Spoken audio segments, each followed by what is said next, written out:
Hey guys, welcome back to the channel. This is a story about what if Izuku was framed as UA's traitor part 2.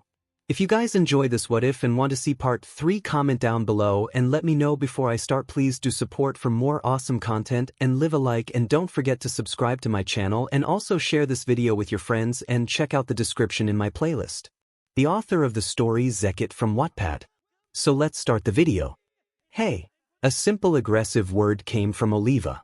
The tall man turned around, his face saying, "The F you want." But quickly and swiftly, his face became pale from the sight. In fact, everyone's face went pale. "Don't drop the weights," 𝗧𝗏𝗏 said blankly. He picked the barbell from the left sleeve with one hand, putting it back on the rack, before going back to work. "Why yeah," the tall man replied. Leaving the place with eyes all over him, 𝗧𝗏𝗏 signed as he had a lot of work to do. That's when the phone call came. Hearing it ring, he was nervous, seeing the one calling him was Nizu. "Please tell me Nizu's not trying to visit him," he said to himself, answering the call a bit nervous. "Hello. Care to explain why Izuku isn't in prison?" Nizu mumbled over the phone. Who? Although 𝗧𝗏𝗏 was hella nervous, he tried to play it cool. Sadly, the stutter gave it away.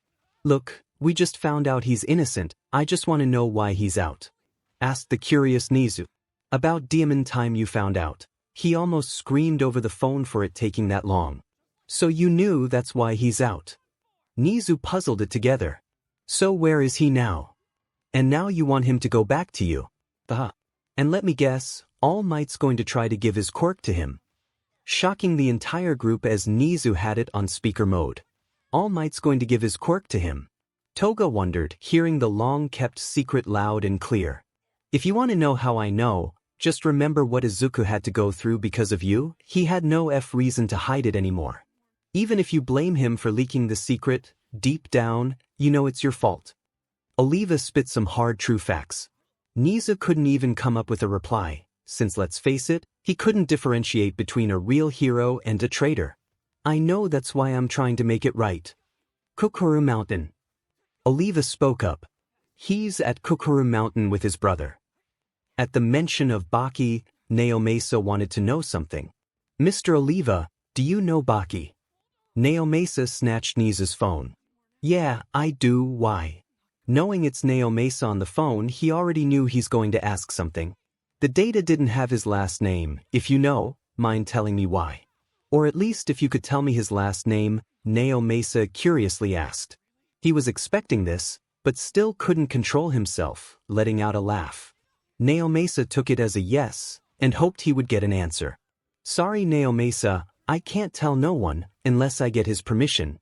It was a letdown for 𝗧𝗏𝗍𝗃.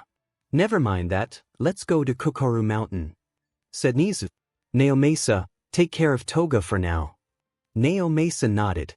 "Before you come back calling me, yes, the big metal gate is the entrance, you just have to open it." 𝗧𝗏𝗏 gave them a piece of advice. And the phone call ends. They have seen the metal gate, but never expected it to be the entrance cause of its size. With that, Nizu, Aizawa and All Might took way to 𝗂𝗏𝗃 Mountain. Naturally, they were anxious meeting him again. What they did was overboard. "I should warn 𝗵𝗃𝗃," 𝗧𝗏𝗏 signed, picking up his phone. "It's been 5 months, I'm certain they won't even recognize him." Sometime later, it didn't take long to reach the entrance of the mountain, since it's not that far from you. Gazing into the wall that's surrounding the entire place with anticipation of Izuku being inside. He said the metal gate is the entrance. Said Nizu. "Try to open it, All Might." All Might nodded, placing his hands on the tall metal gate. Adding a little push, the gate moved, but barely a bit. He wasn't joking about it being the entrance, but how do the others go inside? All Might overestimated himself. He opened the door completely, heading inside with Nizu and Aizawa. Although All Might didn't need to use his entire strength to open it, he had to put in the effort. The scenery was a sight to see. After all, it's like a forest inside, with a path leading to the distance. "Let's go," Nizu ordered All Might and Aizawa. "On whose authority can you go further?" A voice from behind the 3 men came. They turned their heads back, feeling as if a threat was behind them. The voice was familiar, and once turning back, so was the man standing. It was 𝗵𝗃𝗲, of course, the owner of Kukuru Mountain, but it's not like they knew that. The owner was an anonymous person. Just because you were something to Izuku back then, you really think you can just bust into my property like that? Just because you were something to Izuku back then, you really think you can just bust into my property like that?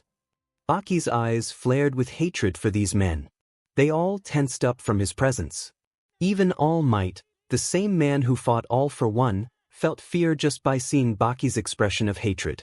𝗵𝗃𝗲's body was oozing malice, to which they all felt it. But they weren't surprised in the slightest. After what they have done to his brother, they understood why he's like that. Not having a clear look at his body 5 months prior, due to him wearing a hoodie, they now saw the full glory of his muscles. He wore only a t-shirt this time, so they saw clear view of his arm muscles, and surprisingly from a distance of 5 meters, the scars also. He was only 5 feet 6 inches, yet they felt he's no ordinary man, or someone they should mess with. They were on guard, and 𝗍𝗂 got behind the two heroes. "You're the anonymous owner?" 𝗧𝗏 asked, on guard. "Is it a surprise that it's me? Or a surprise that someone owns the mountain this young?" 𝗵𝗃𝗲's expression did not change the slightest. "We're not here to fight, we already proved he's innocent, and we're hoping to bring him back to you. And give one for all back. I know, Oliva told me." He cut off 𝗍𝗂. "Just think for a second, do you honestly think Izuku wants to meet you, after what you made him go through?" His tone was even more aggressive. "We made a mistake, and we're trying to fix it," 𝗍𝗂 replied. "Don't think this was just a simple mistake you all made." His malice turned to bloodlust. They felt it, each answer they gave made him more aggravated. One more wrong answer, and they felt like he's going to attack. "We know our young Midoriya, he always forgives others." 𝗬𝗏𝗍 came to the rescue. Due to 𝗵𝗃𝗲's bloodlust, it felt like chains wrapped the trio, making them hinged from moving. But as 𝗬𝗏𝗍 gave his honest opinion about Izuku, the chains disappeared. Was it an answer he wanted? Not even close. The uneasiness left 𝗍𝗂 and 𝗧𝗏, but the chains hardened on 𝗬𝗏𝗍. That Izuku is long gone, what he became is the proof. The entire pressure was now pinpointed on 𝗬𝗏𝗍. Although Izuku becoming a 𝗵𝗃𝗲 is unknown to them, the price for it was quite high. The mother has to be compatible with a male 𝗵𝗃𝗲. Basically, the mother has to love fighting more than anything, to a point where she gets aroused by it. If one is born, but the mother wasn't compatible, there's a last resort, one so incredibly hard to which even Yujiro doesn't bother trying. Emotions simply killing someone who is very close to a failed 𝗵𝗃𝗲 isn't even enough to activate his bloodline, you must go even further than that. Take Izuku for example. He didn't just lose someone or something, he literally lost everything. His friends, his teachers, his mentor 𝗬𝗏𝗍, who was like a father figure to him, his quirk, and his girlfriend, who he had hopes to even marry in the future. He lost all of it in a blink of an eye. And even all of that isn't always enough to be the trigger of activating the 𝗵𝗃𝗲 bloodline. In a way, Izuku was lucky to activate it. "What happened to Izuku, you're all to blame," 𝗵𝗃𝗲 exclaimed. "I know we did something over the top, but we will give our best to fix it." 𝗍𝗂 spoke up. "I know I did something way over the top." He looked down in shame. "What?" 𝗵𝗃𝗲 asked, seeing the guilt in 𝗍𝗂. "I'm the one who's most to blame," 𝗍𝗂 ratted. "Izuku was too perfect for his own good, forgive me for saying that." He added. "He was growing faster than anyone, he had a heart of a hero that even 𝗬𝗏𝗍 couldn't rival, and the fact he is always embarrassed when a girl compliments him, yet he started dating 𝗎𝗎𝗓." 𝗵𝗃𝗲 had no idea where this was going. "The only reason I didn't suspect him further was because he was 𝗬𝗏𝗍's successor. But when the surveillance camera caught him stealing those files, I didn't even think anymore." 𝗍𝗂 said regretfully.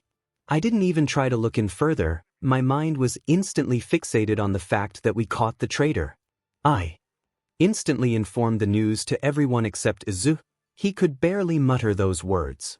I was so cocksure I finally found the traitor, that I didn't even think anymore. After all of that, he bowed his head in forgiveness. "I'm deeply sorry for what I did to your brother," 𝗍𝗂 said, his tone and demeanor made it seem genuine. "I'm not the one you should be apologizing to." All of that didn't even matter to 𝗵𝗃𝗲. But I understand you're trying to make it right, even by such idiotic means. All of that actually seemed to calm 𝗵𝗃𝗲 down, but still, he holds a bit of anger towards these people. But you can't meet him today, 𝗵𝗃𝗲 exclaimed, his tone being serious-like. He's in his room currently having an anxiety attack. Him meeting you all without being prepared is certain to cause problems for his well-being. Then when can we meet him? Nizu asked. When he's ready, 𝗵𝗃𝗲 exclaimed. And I'll tell him he can go back to you, but also don't expect he will come back. Once again, his tone became more serious. Meeting 𝗵𝗃𝗲 once again, they understood he was going to be a problem meeting Izuku, but they got the best offer they could think of.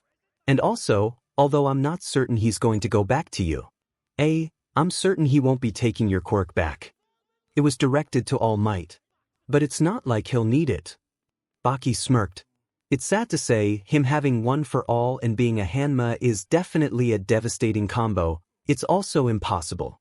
All Hanmas, failed ones or not, they are always born quirkless, and that's for a reason. They left afterwards actually feeling like idiots. They actually didn't expect that Izuku meeting all of them might cause some trauma. But 5 months ago, when All Might, Aizawa and 𝗎𝗎𝗓 met him at Tartarus, he didn't really seem to be bothered by it.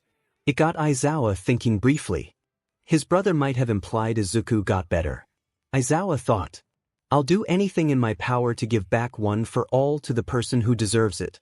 All Might thought, hyping himself up. He really does look familiar, but to who?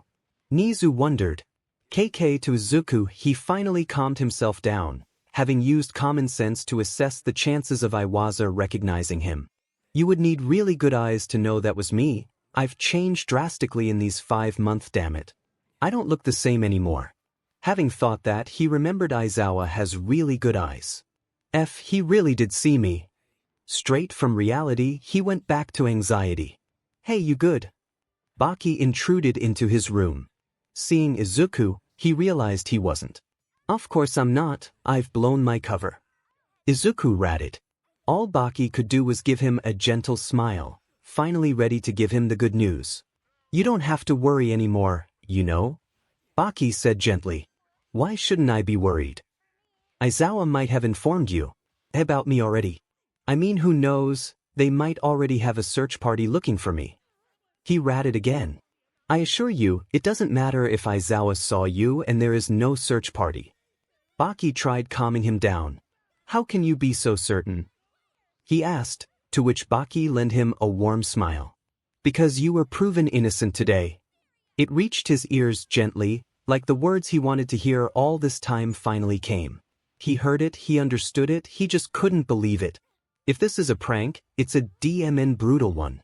Izuku replied, annoyed. It's not a joke, Izuku, you were proven innocent, said 𝗵𝗃𝗲. He knows 𝗵𝗃𝗲 is a good liar, but Izuku understood that 𝗵𝗃𝗲 knows where limits lie in lying. The droplets fell from his eyes instinctively, his eyes already understanding it was no joke. And soon after, he as well understood. The worry of his old homeroom teacher seeing him dispersed like it never was there to begin with. He never thought he would care this much about him being proven innocent. Who was it that proved I'm innocent? He asked, crying tears of relief. You could say it was Nizu. 𝗵𝗃𝗲 smirked while saying that. He figured everything out. Honestly, this changes barely anything. All that's changed was now he could walk in public without something blocking his facial features. Still, he was relieved the burden was off. But he thought for a moment, if Nizu found out he's innocent, something more might have happened. And first of all, he wondered on how 𝗵𝗃𝗲 knew about it. For Izuku, this really wasn't something special. Yes, he wanted to be proved innocent, but it's not like he'd throw a party for it. His crying stopped just as it started. Did Oliva tell you? He asked, curious on how 𝗵𝗃𝗲 knew. Nizu told me he was at the gate along with All Might and Aizawa not too long ago. 𝗵𝗃𝗲 answered. Their names did get a reaction from out little Aizu, but not a good one. Deep thinking wasn't needed, he understood they were for him. What did they want? He asked, his voice filled with anger. To let you back to you. 𝗵𝗃𝗲 replied nonchalantly. He almost wheezed. He found it funny, after betraying him to this extent, their sorry excuse of an apology is to let him go back to you.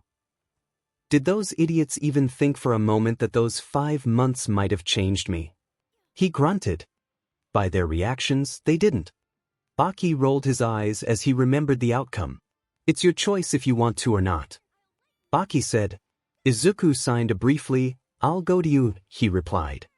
I still want to become a hero. Baki's eyes were fixated onto Izuku, a bit surprised by his response. Are you certain? He asked to see if he was sure. Yeah. Izuku replied, a bit unsure.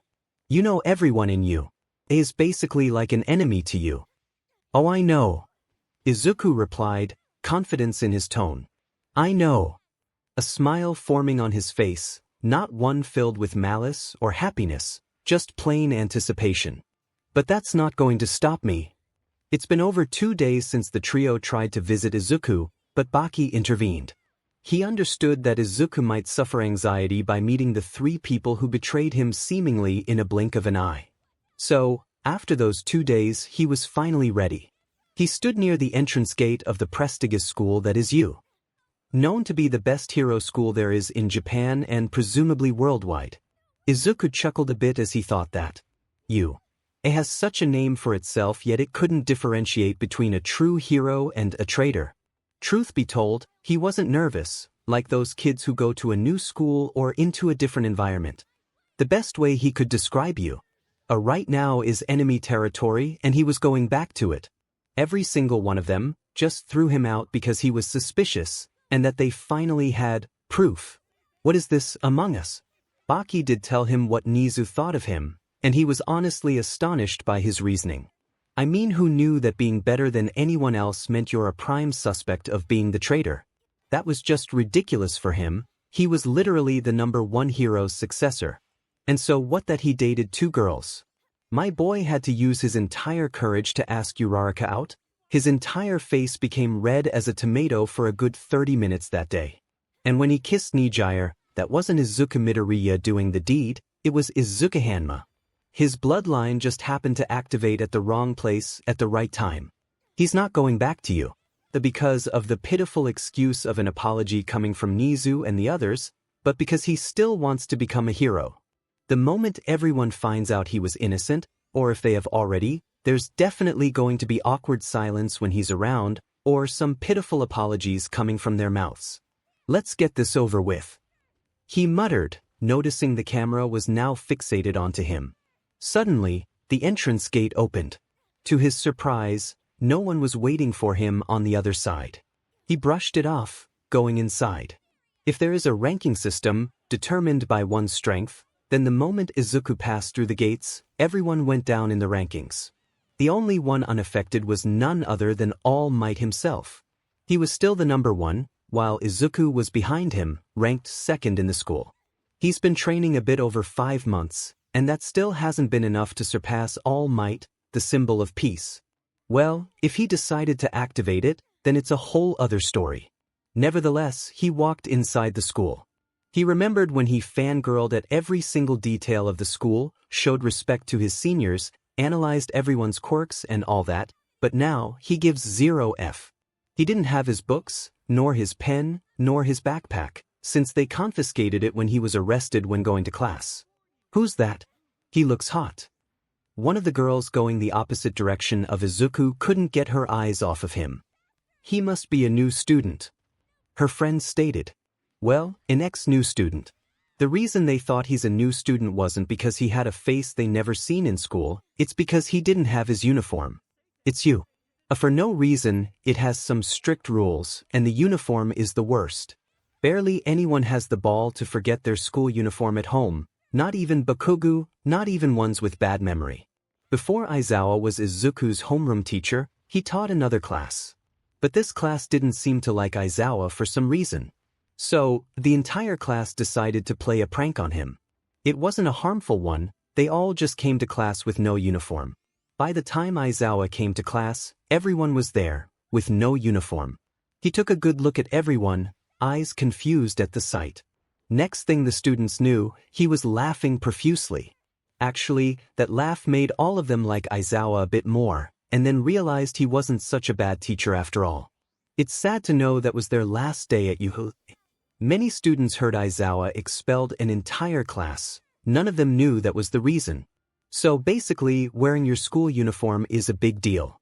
No one is an exception to that rule. Even knowing what Izuku might do, like said earlier, he doesn't give a f. And actually, he doesn't care to a point where he'll try to become an exception to that rule. He knows he can, after all. A is in a tight situation. He walked further through the school. Going back to his dorm, he passed through a few teachers. Each one of them instantly batted an eye at the boy, their eyes filled with regret. So the teachers already know, then what about my classmates? He wondered. Some of the students wandering around also glared at the boy.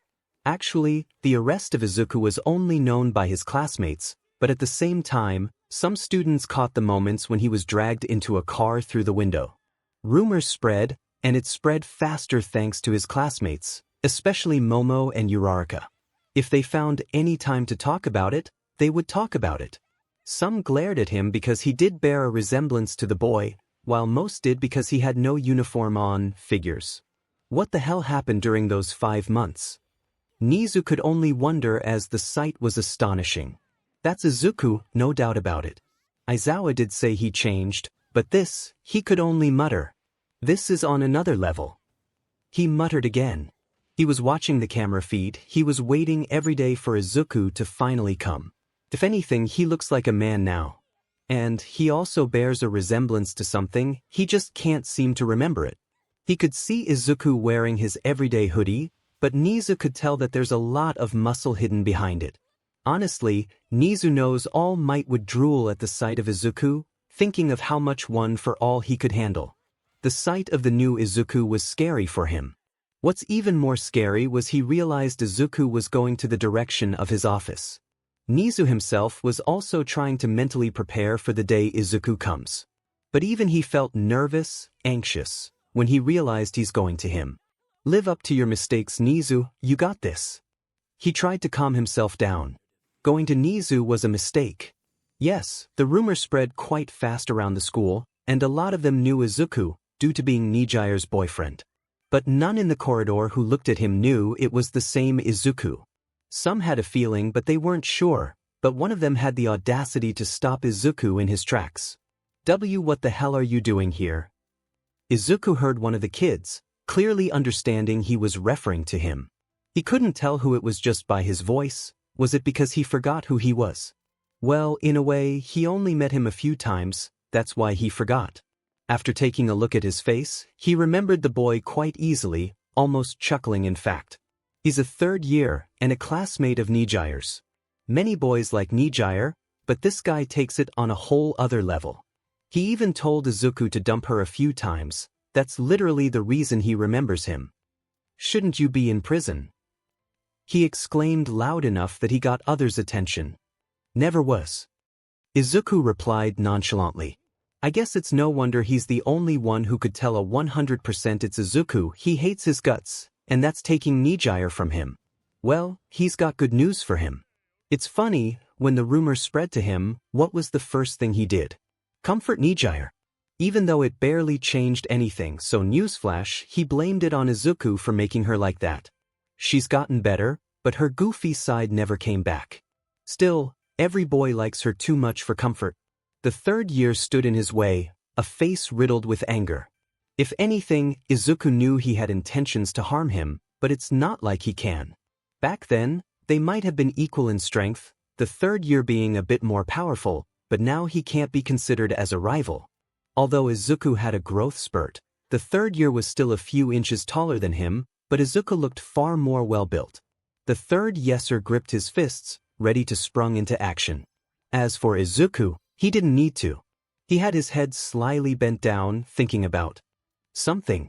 Seeing Izuku seemingly not having the courage to look him in the eyes, the third year came to a conclusion. What? You don't have the ball to look me in the eyes. That's funny. The third year chuckled. Did one of the prisoners make you his beach or something?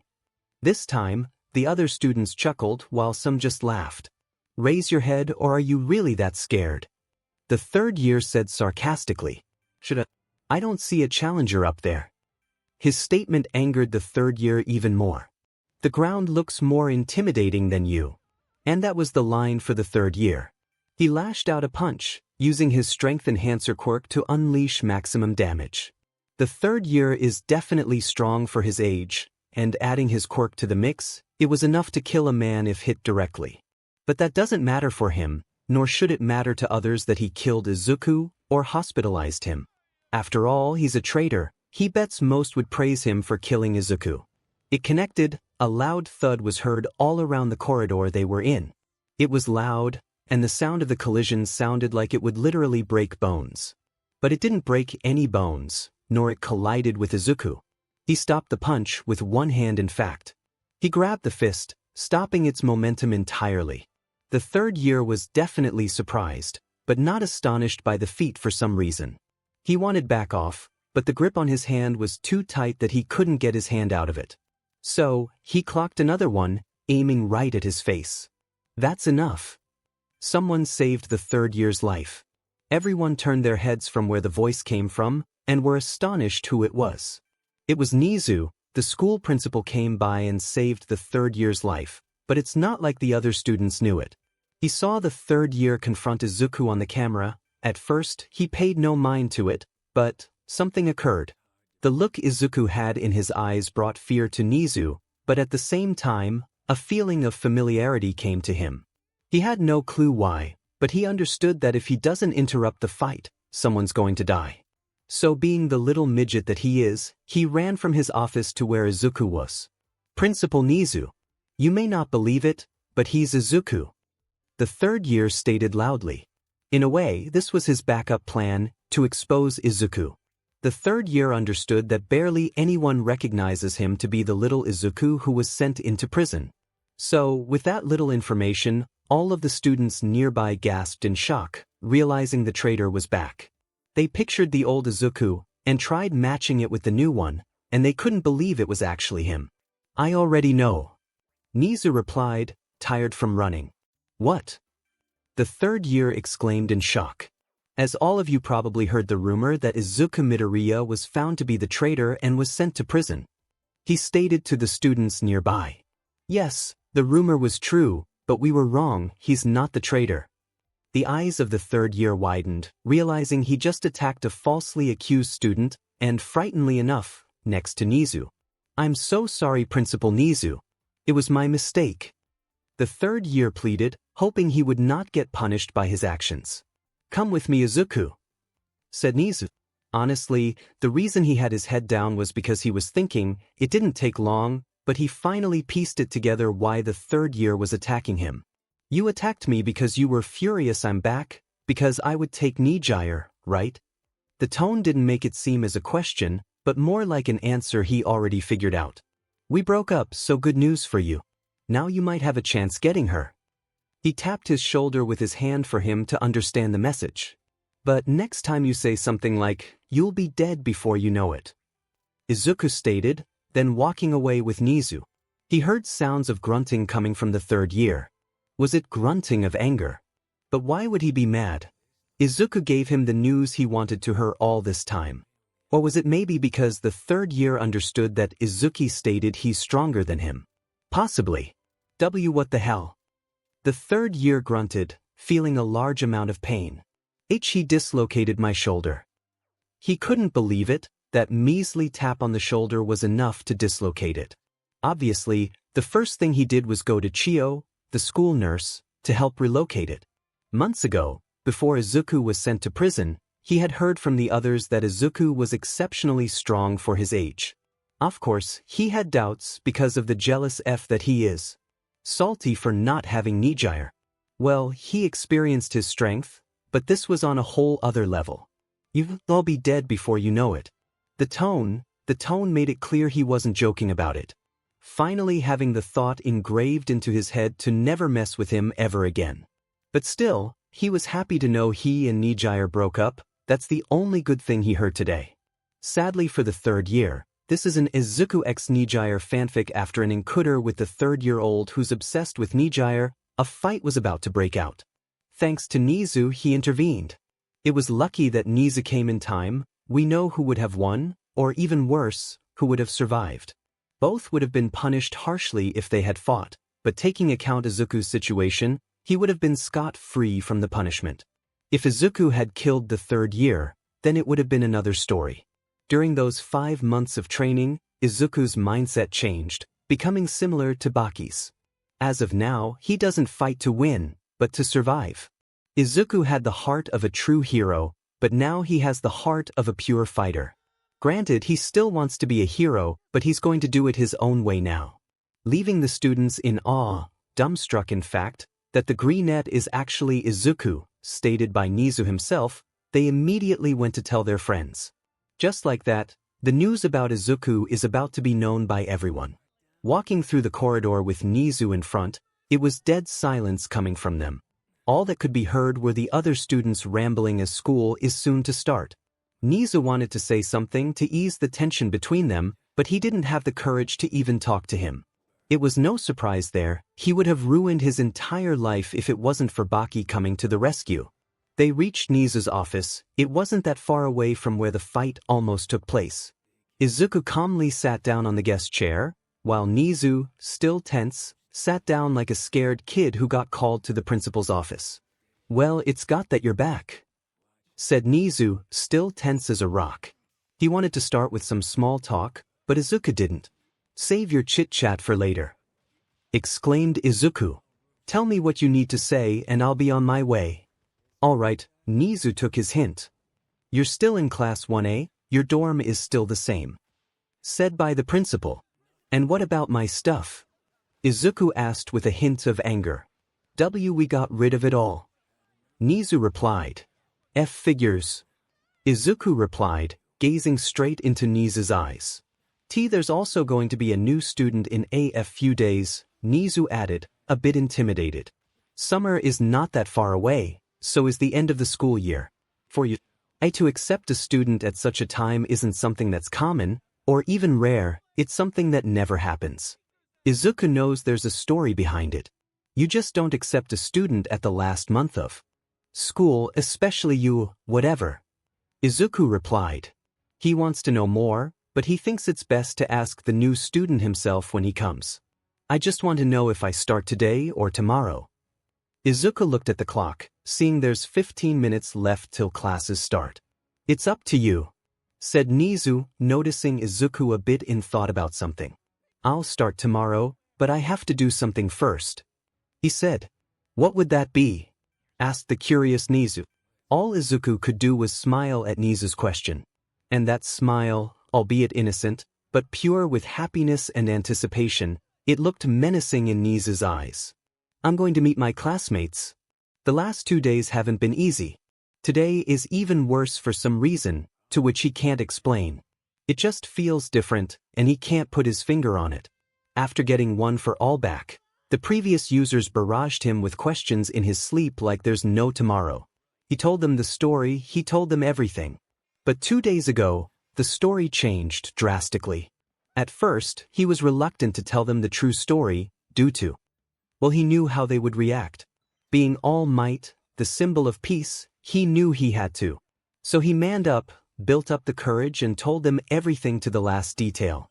Boy, was that a mistake. Although most of the previous users never had kids, they guilt-shamed All Might as if he hurt one of their kids. With words, of course. Although to most, All Might was the world's greatest hero, to the previous one for all users, he was their greatest failure. The kid was different. The moment the previous one for all users felt the power transfer to a new host, the new successor felt different. The kid was special, even compared to the predecessors. And the kid had a mystery to them as well. The moment they felt the new successor was special, they wanted to give him time before they make contact. When it seemed it has been long enough, they tried, but never could. They couldn't make contact with him, no matter how hard they tried. It's as if something was blocking it. At first, they thought it was the boy's quirk, since it seemed the only plausible explanation. Truth be told, it was the 𝗵𝗃. But it's not like one of them knew that. Actually, only a few people knew. As of now, All Might never had a good night's rest. The previous users never gave him time to rest. The things he said to the boy, the quirk he stole from him, and combined with what everyone had done to him, that's literally how to make a villain 101 material right there. In a way, it has produced some villains. The entire class Izawa had expelled. One of the boys turned to villainy, but was quickly caught. If it wasn't for Baki, Izuku might have been yet another villain created by you. But this one might have been a worst-case scenario, a villain with 𝗵𝗃𝗲 running through his veins. He was venturing through one of the school corridors with no meaning, as he doesn't have a first lecture to teach, so he has free time. As always, the students were in amaze just by the sight of All Might, even though he is one of their teachers. Even when all of them were radiating simp energy, All Might was completely oblivious to it. He was too deep in thought to notice anyone. "Yo, All Might." A sudden cheerful greeting brought All Might back from his trance. Taking his gaze off the ground, he saw Mirio and Tamaki coming towards him. He heard when Izuku was blamed for cheating, these two helped him out. So, he knows they were good friends with Izuku, and 𝗵𝗃𝗧𝗏 was much more than a friend. "What's with that grumpy look? You look like you only slept for 3 hours," said Mirio, trying to cheer All Might up. 2 hours, actually," All Might replied. "Well, now you know how Izawa feels every day." All Might couldn't help but chuckle a bit. "Anyway, is something bothering you? I've never seen you like this," said Mirio, a bit worrying. They were Izuku's good friends, so they deserved to know. It's sad really, even they believed that brutal lie. It took some time for Mirio and Tamaki to get over the bravado. All Might noticed it affected them quite harshly. As for 𝗵𝗃𝗧𝗏, it took her the longest, and after she did get over it, she lost that goofy side of hers. For the two boys, 𝗵𝗃𝗧𝗏's goofy side was the most intriguing part about her. Seeing her without it just felt like a whole different person. But she was still the same 𝗵𝗃𝗧𝗏 they know, so they still treat her the same as before. "All Might?" Mirio asked, seeing his face filled with distress. Heck, even Tamaki knew something is wrong here. All Might's never like this. "It's about young Midoriya." He finally spoke up. Just like that, just the mention of his name drastically changed the two boys. Their faces going from happy to a bit worried for All Might, and now, faces filled with disgust and anger. Just the mention of his name made them feel disgusted to the brim. All Might quickly noticed the change in the two students. No one trusted Izuku, not even his best friends, his girlfriend, and even him. Quirks that change one's appearance to another is very rare, but they do exist. No one thought about this possibility. Even 𝗍𝗓 needed 5 months to finally crack it, but even he had help from an anonymous person. "What about him?" Mirio asked, his voice brimmed with anger.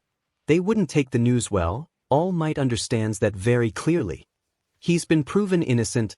KK to our boy as he stood outside a certain dorm, he couldn't do anything to control the anticipation he has in his eyes. He stood outside of his old dorm, or as a matter of fact, his new dorm. Walking through the school to the dorm, he didn't even meet any of his old classmates. Granted, they all could be in class, but the sudden incoherent rambling he's been hearing since he came by, he knows everyone's inside. "I wouldn't be surprised if they don't recognize me," he thought. Honestly, he wouldn't be surprised if they even forgot his name. He ventured inside the dorm, quietly closing the door to not startle them. Even as 5 months passed, he still remembers the layout of the living room. Just behind the small wall to his left, there's the sofa, where everyone hangs out either after school or before school. All he's hearing is now giggling, laughing, and rambling. In simple terms, they're having fun, even though school starts in like 10 minutes. He peeked through the wall, to not get noticed by anyone, and noticed everyone in the room. They haven't changed, not one bit. Feels like I'm the only one who matured, he thought, then noticing Bakugo, drinking beer, with that smug look as always. Trying to act as the cool guy of the class, just as he remembered. And of course, Uraraka, the cheater, sat quite close to Bakugo. If anything, Izuku knew what it meant. The pieces of garbage are now dating. Their innocent smiles, giggles and chuckles, acting like nothing inhumane ever happened in this class. Izawa also said we're having a new student in our class in a few days. Satsuki, "Yeah, I bet it's a female," Kirishima excitingly said. "And I bet it's a boy," said Kaminari. "Doesn't matter if it's a he or a she, the first thing we'll do is tell her is about that traitor, am I right?" said the despicable Momo. and they bursted in laughter. Even wheezing, in fact. All they did was nod their heads as they laughed and laughed. Well, they haven't forgotten him, that's for sure. Always knew that garbage was hiding something. Writing our quirks in his journals and all that. Bet he was trying to find our weaknesses. Says the garbage. Yet again, he got a chuckle out of everyone. It was time. Izuku found it to be the best time to reveal himself to his classmates, with a little twist. Man, is it me, or the class is more livelier than ever? Said Izuku, imitating his old voice. His voice got a bit deeper during those 5 months, and he spoke with his old Deku voice just now, to get a reaction from them. And boy, it did. Their rambling quickly stopped as Izuku showed his presence. Even the heartless F that they are, they know that voice from anywhere. It even had the same tone, which was the trigger to their reaction. They quickly turned their heads, out of fear and anger. What? They all could barely say anything. There Izuku stood with all his glory, a smile on his face as he was anticipating this all the while. He waited for them to say something, but all they did was just stand there, on guard for their lives. What? Cat got your tongue? Izuku said in a sarcastic tone, still imitating his old voice. What the hell are you doing here? Shouldn't you be locked up in prison? Said the despicable Momo. Never was. He replied nonchalantly. What the hell is that supposed to mean? Momo ranted. Just as its own thud, although all of them were confused to the max, 𝗧𝗓 took action. Albeit he was a good friend 5 months ago, 𝗧𝗓 didn't hold back, quickly running up to Izuku and kicking him in the jaw with full force. Although Izuku saw this coming a mile away, he didn't dodge. He remembers that 𝗧𝗓's kicks hurt badly, so he wanted to test how much stronger he became. It hurt him badly. 𝗧𝗓 couldn't feel his foot anymore, having to pretty much stand straight with one leg. As for Izuku, there was no BLD, only a minor bruise on the chin. He finally realized the difference between him and himself 5 months ago. Really? Out of everyone, you attacked me first? He questioned. I thought that would be Bakugo, but guess he's the second to attack. He wasn't lying. Bakugo was now out for his head for some reason. He threw the beer can down and used his quirk to run up to Izuku. It was weird. Bakugo had a different kind of reaction, a different kind of reason of attacking him. Izuku saw it in those mere moments right before Bakugo collides with him. Unlike the others, who were in disbelief that he's back, Bakugo was in denial. And the reason he was in denial made Izuku chuckle internally. Bakugo was taller, muscular, and even viewed himself as more handsome than Izuku. The new Izuku, in fact, now beats him in every category.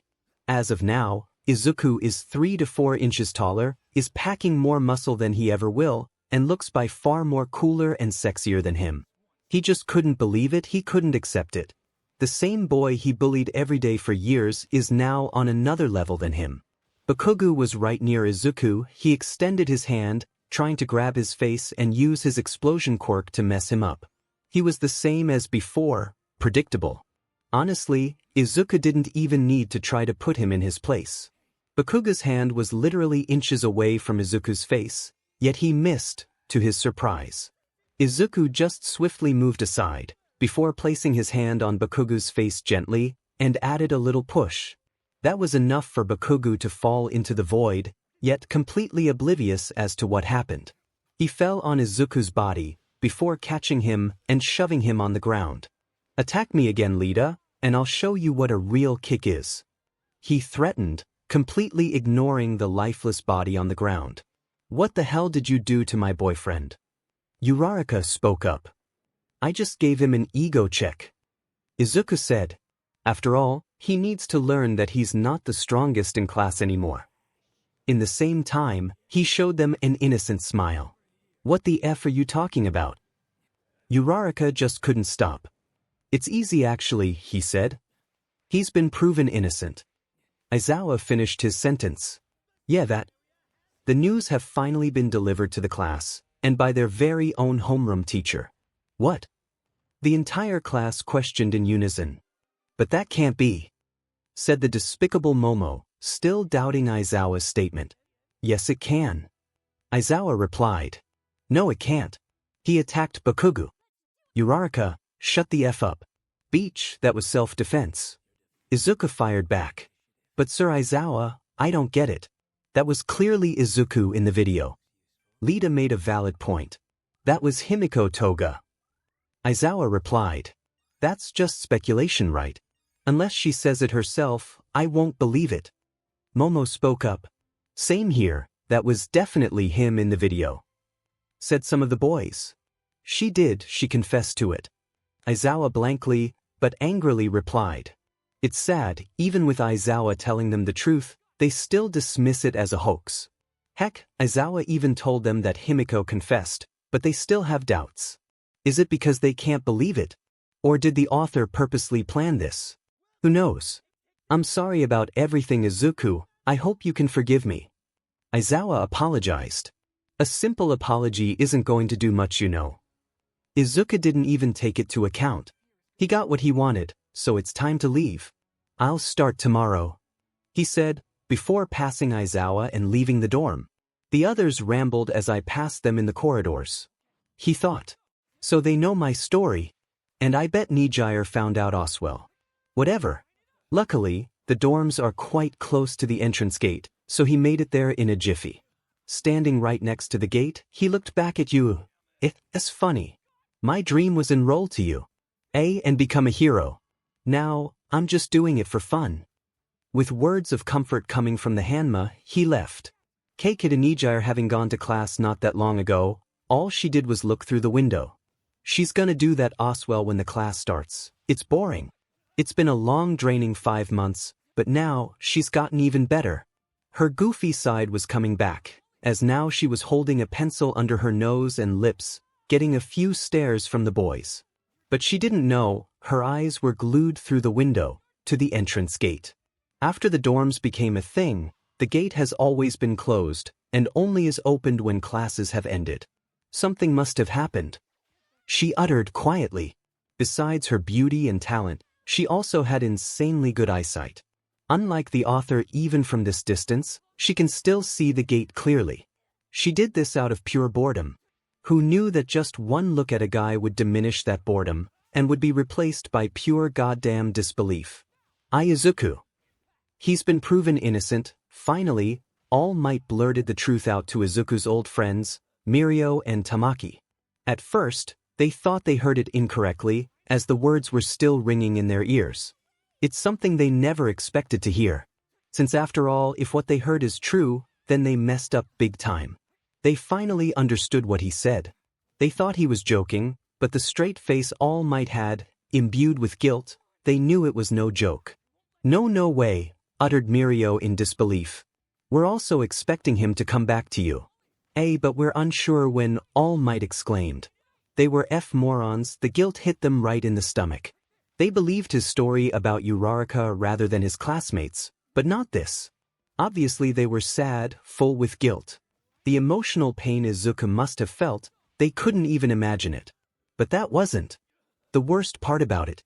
Yes, the two boys felt like pieces of SHT for believing the lie, but most of their worry was for 𝗎𝗎𝗓. Months ago, when 𝗎𝗎𝗓 heard the news about Izuku being the traitor, she broke down. It took her a while before she started getting better, but she did. Although that goofy side of hers didn't come back, she was still 𝗎𝗎𝗓. So the question lies, what will happen to her once she hears the truth? They reckon she's not going to take it well. They're scared just by wondering what's going to happen. Do you think he's changed? After being 5 months in prison? Mirio asked with the tone of a scared person. I haven't met him yet, but it's certain he's changed. All Might replied. By what his brother told us, a simple apology isn't going to change anything, he added. They're not surprised by that part. Literally everyone in this school is an enemy to him, and it pains the two boys to think that 𝗎𝗎𝗓 is one as well. And they're frightened of when the day comes, the day he comes back to you. Unknown to them, he's already here. They know no one is an exception. It doesn't matter what you were to Izuku, even when he was the innocent little sweetheart, the two boys doubt he would ever forgive them. But Mirio hopes to God that 𝗎𝗎𝗓 will be an exception. It doesn't matter if his friendship with Izuku never recovers, he hopes that Izuku will forgive 𝗎𝗎𝗓, he's really back. In their midst of their grief thinking A student walked past them, saying something quite peculiar. "Yeah, I saw him. Never knew Izuku was that hot." Her friend said it quite loud. Hearing her mutter his name, 𝗵𝗃 a student's eyes widened in shock. 𝗵𝗃 told them he might come back, someday, but none of them expected it to be today. "Excuse me." 𝗵𝗃 grabbed the student's shoulder. "Is it true what you said? Izuku is back?" he asked, hoping she was joking. 𝗬𝗧𝗵𝗲. Unknown to 𝗵𝗃, she's a big fan of him. "Where did you see him?" he asked once again. "I saw him on the first floor," she replied, a bit nervous. Without saying a thank you, he ran down to the first floor, in hopes of finding him. He can't use his quirk here, since he might damage the property. As for the two students, they ran to the complete opposite direction, to the third floor. They hope to God 𝗵𝗧𝗧𝗔𝗪 is still clueless to the situation. Reaching the third floor and their class, they were frightened of the sight. 𝗵𝗧𝗧𝗔𝗪 was at her desk, eyes on the verge of tears. "We're too late." Both Mirio and Tamaki thought. They ran up to her, hoping she was okay. At a closer look, she wasn't. No surprise there. "𝗵𝗧𝗧𝗔𝗪?" Mirio asked. "Guys, I think I'm hallucinating," she said quite weakly. Either that or Izuku was really at the entrance gate. Her voice was full of fear of what is really true. This confirmed she saw him, which was bad should they tell her. 𝗵𝗧𝗧𝗔𝗪, every fiber, every cell of Mirio's body wanted to shut up and say it was a simple hallucination, but he knew he can't. She has to know, she has the right to know. "You weren't hallucinating," he said, to which 𝗵𝗧𝗧𝗔𝗪 lifted her head, eyes full of disbelief. "He was proven innocent and he's going back to you. He finally said the truth. Did you even love me?" 𝗵𝗧𝗧𝗔𝗪, visiting Izuku in prison, asked a very controversial question. "I do," Izuku replied. "But did you love me?" To move on with her life, she dismissed his statement as a lie. That's one of the reasons she was capable of moving on. It was one of the hardest decisions in her life. The absolute grief, guilt that overcame her was overwhelming. She couldn't believe it. All this time, his feelings were the same as hers. And yet, she thought he was using her as a means to throw suspicions away of being a traitor. Everything they went through, she started to remember all of it. Every time they messaged each other, their very first kiss, even the day they almost did it, but Izuku was too pure back then to catch her hints. It was too overwhelming to realize everything was in fact true. With all those memories coming back to her head, she fainted. 𝗵𝗧𝗧𝗔𝗪. Both of the boys screamed in worry. Was it the right thing to do? To say the truth about Izuku? By the looks of it, it might be no. But did she deserve to know? Absolutely. Back to Izuku having just left 𝗬𝗧𝗪𝗖's territory, he decided to go home. Granted, he could reach the mountain in less than a minute, but he's in no hurry. He was excited for tomorrow. Mainly due because of his class, and to see how will Bakugo react to the new him once again. Will he lash at Izuku once again, or will he realize there's no chance he'll win? Probably none of them. He knows Bakugo since childhood. The only thing he would probably do is call him names, say he'd beat him in a fight, but will completely become silent once Izuku confronts him. Some might ask, is he not worried if he meets 𝗵𝗧𝗧𝗔𝗪 tomorrow? For 𝗵𝗃. Why would he be worried? Just because one was his loving girlfriend, and the other a father figure, that doesn't mean they'll get special treatment from Izuku. Young Midoriya. A shout from a distance was heard. Speak of the devil. There's only one person who ever calls him that. Nevertheless, he signed, out of frustration and anger. He turned around swiftly to face 𝗵𝗃, who was a good 10 feet away. Back then, even when he was trained by 𝗵𝗃 almost every day for 9 months, he was still excited of seeing him every day. Just hearing his voice once always made his day livelier. Now, he feels none of that. 𝗵𝗃 was one of the two main reasons he turned into a 𝗵𝗃, the other being 𝗵𝗧𝗧𝗔𝗪. Even after his classmates called him a traitor, he wanted for 𝗵𝗃 to believe he's innocent. He had to believe he's innocent, but he didn't. Heck, even 𝗵𝗃 noticed something was different. Izuku didn't have those eyes as before. Every time he met the youngster, he always had those excited eyes, like a hardcore fan meeting the one they adore. Now, all he saw was unamusement in those green eyes. Still, that wasn't the surprising part. He heard prior that Izuku had changed, but this was way above what he expected. Although he had a hoodie in, he could clearly see the outlines of his muscles, as the hoodie was barely fitting him. You're telling me he changed that much in only 5 months? He thought in utter disbelief. What the hell did he go through? For a moment he forgot that what Izuku had to go through was entirely his fault. The guilt and amazement kept his mouth shut, although he wanted to say something. He shook his head, trying to focus on why he came here. Can we talk? In private? All Might asked. No. Izuku turned around and walked away. This caught All Might off guard. Surely he knows what Izuku had to go through because of everyone, including himself, but he thought he'd give him a chance to sort things out. A straight denial like that wasn't something he expected. The Izuku he knows would never do that. Granted, the old Izuku would never do that. Wait please. He caught up to Izuku. What? He asked, uninterested, angry that All Might is blocking his way. Even when Izuku's brother told him he wouldn't be taking his quirk back, All Might completely disregarded the statement as false. I mean, who wouldn't take it? With one for all, you can become a top hero easily, the #1 if you put in the effort. Everyone would go crazy if they had a chance like this. There wouldn't be doubt in anyone's mind of not taking it. But sadly, only one person at a time gets a chance like this, and only the ones who have the heart of a true hero, just like Izuku. He's certain Izuku would take it back. After all, he's quirkless now. And if a quirkless person gets a taste of one for all, they'd be happy to get another try. If he decided to come back to you, then that means he decided to become my successor again. All Might thought in pure bliss. All Might put his hands on his shoulders, which ticked Izuku off. There wasn't a doubt in his mind that Izuku would deny his power. After all, he deserves it. I want you to be my successor again, he said with a look of joy on All Might's face. There was a brief silence, while All Might was overfilled with joy, as if he already knew Izuku would accept his power. On the other hand, the boy just looked at All Might, with a face of no interest of what he said. He had a taste of one for all. I'm certain he wants it back. Izuku spoke up. That's what you're thinking, right? He said, confusing All Might. I was less than an inch away from turning to villainy. If it wasn't for the warden giving me special treatment and my brother coming to my rescue, I'd already be a villain. Izuku lashed out. And that's your excuse of saying sorry. By trying to give me something I don't want anymore. He asked. You're pathetic, All Might. You need to accept the fact you made a mistake. Izuku said. A mistake you can't fix.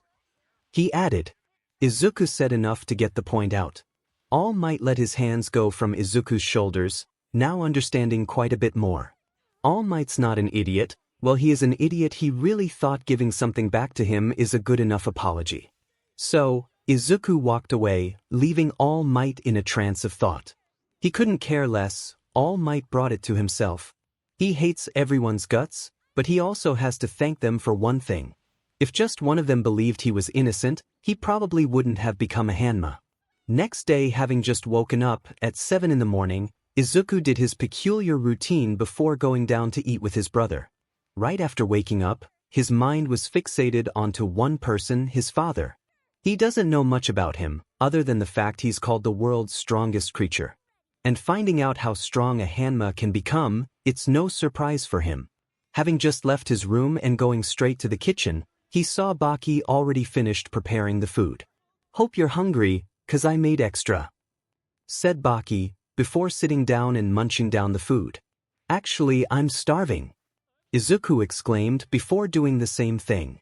The food was good, great in fact. Baki never ceases to amaze Izuku with his cooking. Actually, Izuku was enjoying the food a little too much. When eating, most of the times they stay quiet. After all, nothing interrupts their breakfast and gets away with it. He's going to leave for school right after he eats, so he needed to ask Baki more info about his father. Hey, I gotta ask. Izuku spoke up. What is it? Baki asked. What's our father like? Right after Izuku asked, the calming aura between Baki diminished. Was it a question he shouldn't have asked? Just by his reaction alone, Izuku could tell Baki didn't expect such a question right out of the blue. Yet, Baki's calm demeanor was still there. He's the devil. Baki simply replied, going back to eating. Yes, Izuku wanted to ask more, but something told him this is enough. If someone calls his father a devil, it's best not to ask any more info about the man. He decided to leave it for another day. Having just finished eating, he decided it's time to go to school. He literally had no backpack and no books, but it's not like it matters. What matter for him is how 𝗍𝗧𝗧𝗧's going to take this. He's certain she already heard the news, since they always spread fast in you. He met her, to say, when Izuku saved a girl from some thugs. And she was doing well from what he could tell. Not the best, but she looked well. If anything, he knew what it could mean. It's a simple answer, and Izuku already knows that answer. She moved on. He couldn't blame her the slightest for moving on, but the fact she betrayed him, it's another story entirely. After all, he's the same. He moved on as well, and became even stronger than the top heroes, except for All Might. Most only dream of surpassing All Might, and most can't even fathom of someone being stronger than him. Heck, even ones blessed with strong quirks, they can't see themselves ever surpassing the man. After all, he's the symbol of peace for a reason. And it's a shame really, most think All Might is the strongest on this planet. Those who think that are a clear definition of a frog in a well. As for Izuku, he doesn't see All Might as an obstacle to surpass anymore. With time, he knows he'll pass him easily. Some time back, 𝗍𝗧𝗧𝗧. Both Mirio and Tamaki worryingly screamed her name as she fell down from her chair. Mirio already knew it was a bad idea to tell her, but even so, he had to. He still felt deep regret as he picked her up, before running to the nurse's office. Her body and mind couldn't take it. All this time, she believed he was using her as a means to be less suspicious.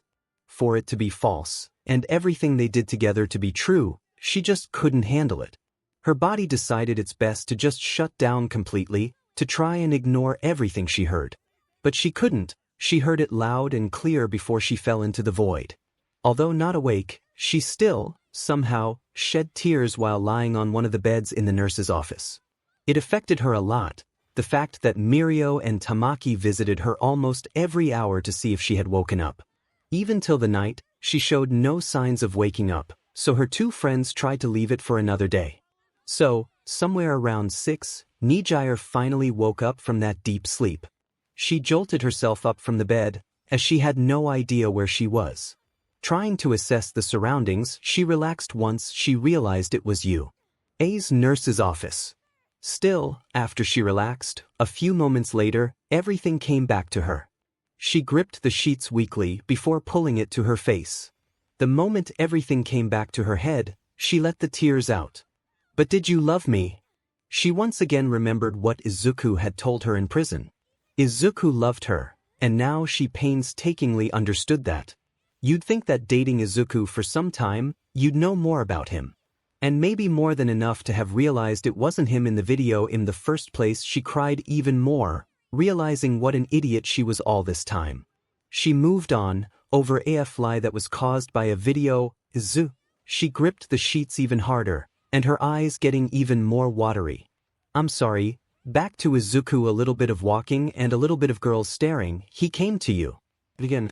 This time, the entrance gate was opened, presumably just for him, as usually it's always closed and opens after classes end. He ventured inside, and classes start in less than 5 minutes, so almost everyone was already in their classrooms.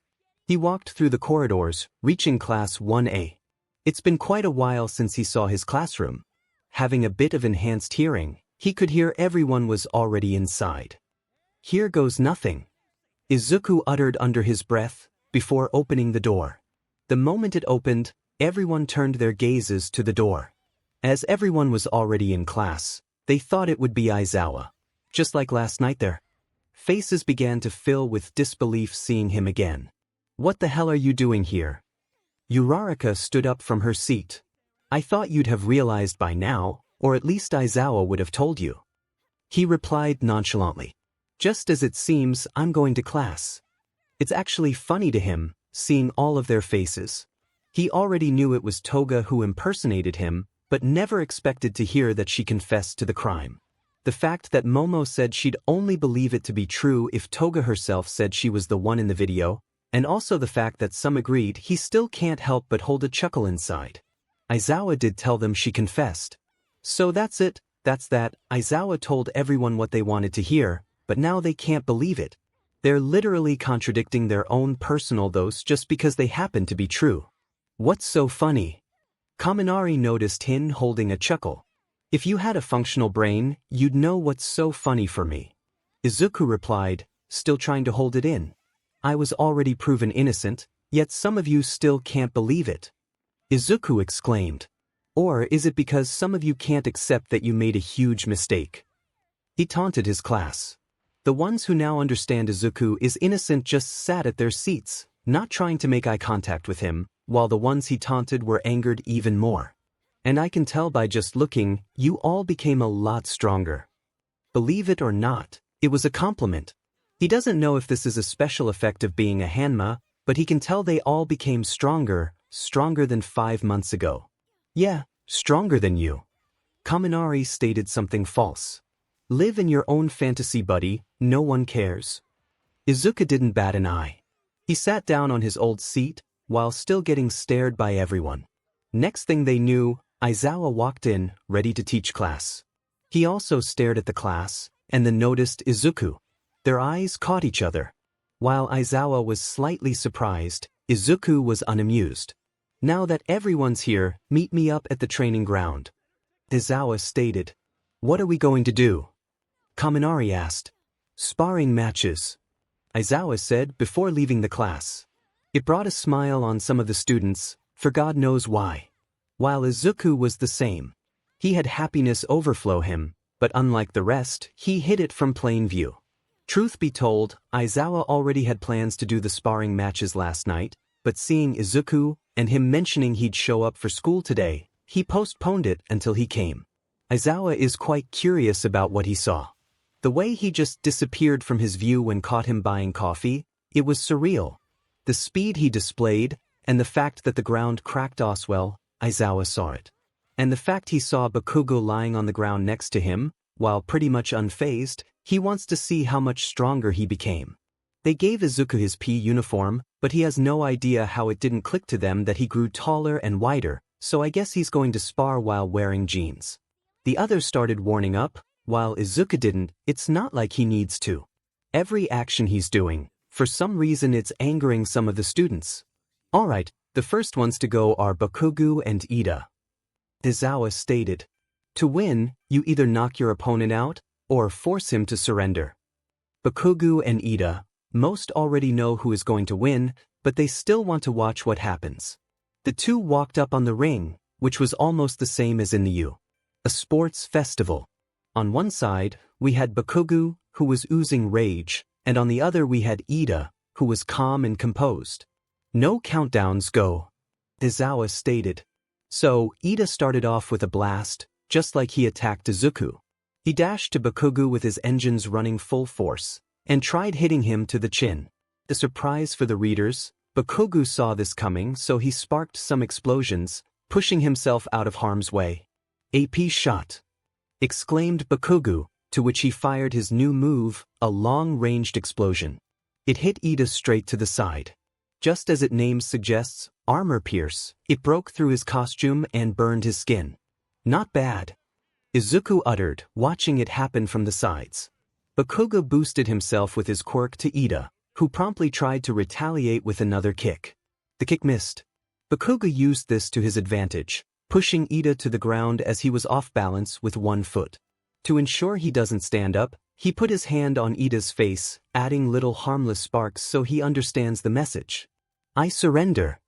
Iida knew he couldn't do anything else, so he accepted defeat. That was fast. Most of the students said surprised.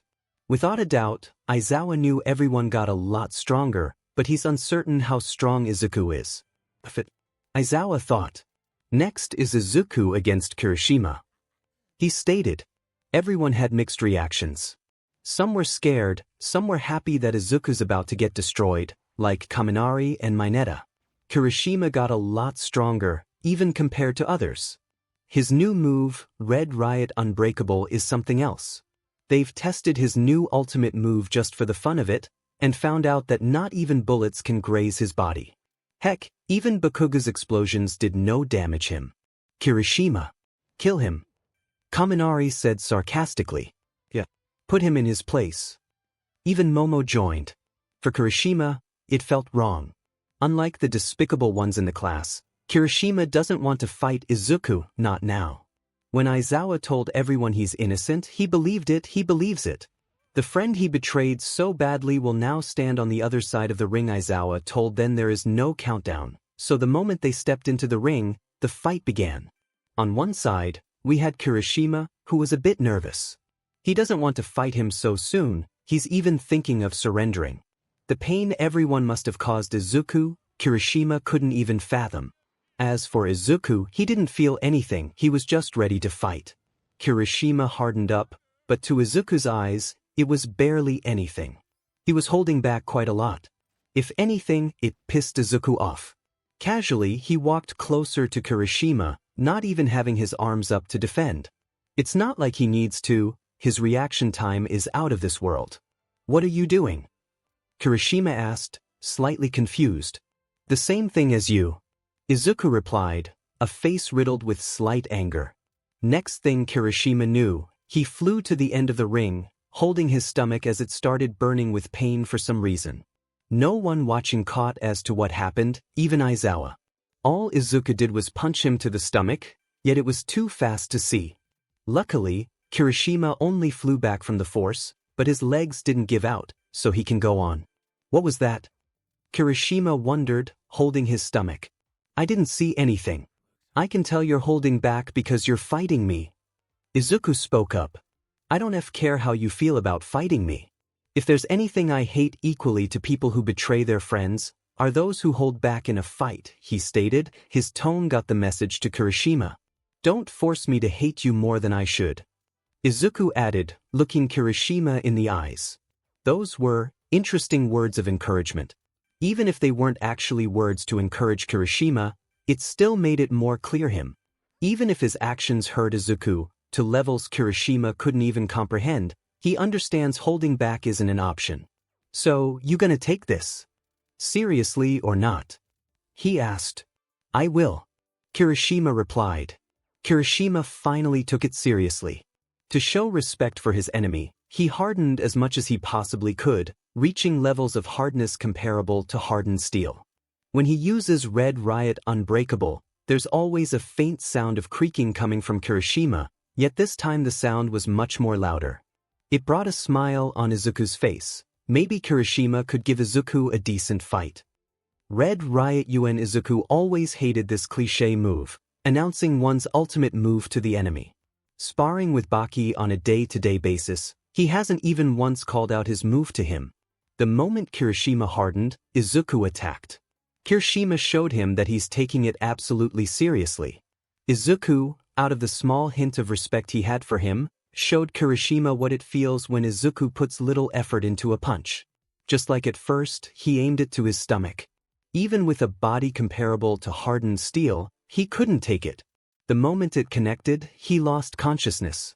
He flew out of the ring, flying a few more meters before he fell to the ground. Everyone watching couldn't even comprehend what the hell just happened.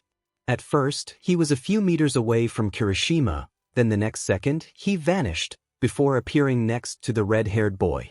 All of them couldn't even get a single word out of their mouths. And that's that. Kirishima hardened up, to his utmost limit, upgrading the now new 𝗳𝗏𝗧𝗏𝗏 unbreakable. As most thought Izuku lost any hopes of winning the match, he vanished from everyone's view. Next thing they knew is that Kirishima was launched into the air, before falling down to the ground seemingly lifeless. Not one of the students, including Aizawa, knew how to react. Everything ended way too fast, basically an instant. The students definitely knew 𝗳𝗏𝗧𝗏𝗏 unbreakable is, well, definitely unbreakable. Heck, even Aizawa saw beforehand that it's almost impossible to break through Kirishima's guard. No matter what they thought, nothing was making any sense to the teens. This doesn't make any sense. Kaminari spoke up. He's actually scared. You've been rotting in prison for 5 months while we've been training our asses off. He screamed. All of them agreed to his statement. After all, He spoke facts, but not really. As Izuku noticed the anger they were radiating, he decided to tell them the truth. "Trust me," he said, noticing their unbearable anger pointed toward him. "The only one here who has the right to say that they train their asses off is me." He pointed to himself with his thumb. Honestly, it was no use telling them. The ones who still can't accept the fact that he's back are way too deep in denial, especially Momo and Uraraka. Kaminari might also be put on the special case as well. No matter what Izuku utters, or says politely, their anger and disbelief always clouds their judgment. The only one in the room who still had a functional brain after the spectacle Izuku performed was Aizawa. If anything, it now proved to him what he saw in the coffee shop wasn't some sort delusion. But still, it got Aizawa asking way more questions than he has answers. Like, how did he grow to the size of him in only 5 months? Why is he so strong? Why is he getting the same odd feeling when he met his brother Baki at their home? Izuku has showed Aizawa time and time again that his potential to become stronger is definitely the best in class, but this is on another level. And he saw it, a potential answer. He never saw it at first, because who the hell looks at somebody's hand intensively? Aizawa barely noticed the scars all around his knuckles. There were many, too many to count for Aizawa. The answer was quite easy, but Aizawa wasn't so sure at first. All this time, Izuku was training intensively, if you could even call it training at this point. It was plain torture. What the hell did you go through for these past months? Aizawa wondered, worried. Somebody get Kirishima to nurse's office. Izuku said. I felt his bones break. Izuku held back. Kirishima won't die from that punch, if he gets treatment of course. He watched the reactions of his classmates. He expected something like this, but it still brought him pure joy. Most would think he's a psychopath for feeling like this, but who's to blame? As he finished his match, all he had to do was wait until the others finish. Back then, he would analyze everything either as a habit or to get an upper hand. Now, everything was just so slow, so boring, but he had nothing else to do. As he watched Kaminari spar with Ojiro, he now realized where his cockiness came from. Not only did he become physically stronger, faster, more agile, but also learned to control his electricity quirk a lot more easily. Don't get it twisted, Izuku's measuring Kaminari's rate of improval compared to the others in class. Comparing Kaminari to Izuku, well, there's nothing to compare. If anything, Kaminari is now as strong as Izuku 5 months prior, or maybe even a bit more better, but that's all there is to it. Having watched all the matches with no excitement whatsoever, classes started once again. During those classes, he realized that his intelligence was also boosted. He never tried to learn anything when he was with Baki. All he did was just wake up, eat, train, train, train, eat, train, train, eat once again, train, train, eat again, train, maybe eat again, train a little and go to sleep and repeat. Some of his classmates also gave him small glares. He didn't pay attention to them, not one bit. Even if the ones he didn't see, he definitely sensed them. Lunch break came, and everyone started rushing to the cafeteria. Izuku didn't want to stay in his class the entire time, so he decided to do something out of plain worry. He's going to check up on somebody. Most of his classmates already left for lunch, but some stayed. As he walked past the few, Izuku tripped. Lo and behold, Kaminari made him trip over, intentionally placing his leg out so Izuku would trip. He got him to say, but once he fell down, he caught himself with one hand, before pushing himself back up. Do that again and I'll break your leg. Izuku warned, no aggressiveness in his tone. All Kaminari did was chuckle, before smirking. His demeanor told Izuku he's going to take that chance, so he'll gladly do it if it happens again. He walked out of class, ready to go for a visit. To Kirishima. Kirishima has just woken up from the unexpected beating. As almost everybody does, he jolted himself up but quickly stopped as the pain was too high. Sadly, Chiyo, the school nurse can't use her quirk on an unconscious person, so Kirishima is said to stay here until she heals him. This hurts, he muttered. What the hell happened? He reminisced the fight he had a few hours ago. I couldn't even see him move. Kirishima does have a lot of confidence in his stronger form, maybe a little bit too much. He actually thought he could tank Izuku's hits like they would be nothing, but having realized that just one punch from Izuku broke his body, he blamed himself for not training enough. He looked around the room, seeing nobody else inside. Also, the other beds for the injured students were unoccupied. Maybe he's here alone, he's not sure. One of the beds to his far left has its view blocked by the curtains. Unknown to the injured student, the person on that bed is 𝗍𝗧𝗧𝗧𝗧, hiding herself from everyone. Usually, most students can only stay here if they have a physical injury. Although she has no signs of that kind of an injury, Qiyo let her stay as long as she likes. Her relationship with Izuku was pretty much known by every teacher in school. So, Qiyo knew why she's like this and decided to let her stay. Her long hair, seemingly having a life of their own, positioned themselves in a peculiar manner, as if trying to comfort her. At the same time, she heard the sound of a door opening. She didn't pay mind to it, it was probably Qiyo, 𝗧𝗪𝗧𝗏. Kirishima screamed. The moment she heard Kirishima utter his name, her body tensed up. How did he know she's here? It doesn't make sense to her. Maybe Mirio told him. What are you doing here? Kirishima asked, somewhat frightened. I just came to make sure I didn't kill you. He replied nonchalantly. He looked at Kirishima, seeing there's no problems. And you're fine, so take care. Izuku said, trying to leave. Wait. Kirishima exclaimed, loudly enough for Izuku to stop. What? He replied, not interested. Right after waking up and realizing what happened to him, he had questions, ones that need to be answered. How did you become so strong? Kirishima asked, somewhat politely, making Izuku raise his eyebrow as to what he meant by that. I mean, all of us have been training our asses off, and it has been showing great results, especially for me and Kaminari. He said, feeling the sense of achievement coming from Kirishima. I thought I would need to hold back when fighting you, no offense. He said quietly. But you know how that turned out. They exchanged glares, one needed answers, and one looked at an idiot. Dude, I just trained, that's all. Izuku replied. And saying you trained your butt off and actually training your butt off are two different things, he added.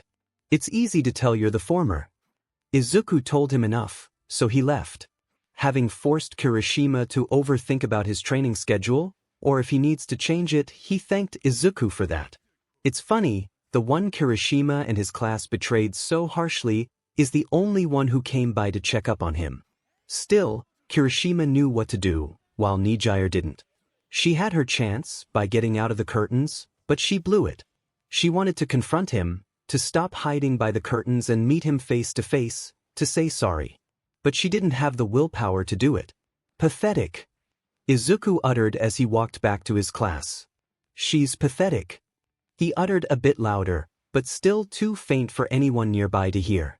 What does she think hiding is going to do? He uttered again. He sounded a bit disappointed. Nothing else interesting happened after taking a visit to Kirishima. Kaminari didn't try to trip him again, for some odd reason, given how he reacted prior. As a new day came, and a day in school, Izuku thought it would be just like any day, learning, maybe a little bit of training and that's it. Aizawa came to class and told everyone the news. As you know, we didn't finish for what we came for when 𝗧𝗪𝗧𝗏 was attacked, but now we have another chance. Aizawa spoke to the class.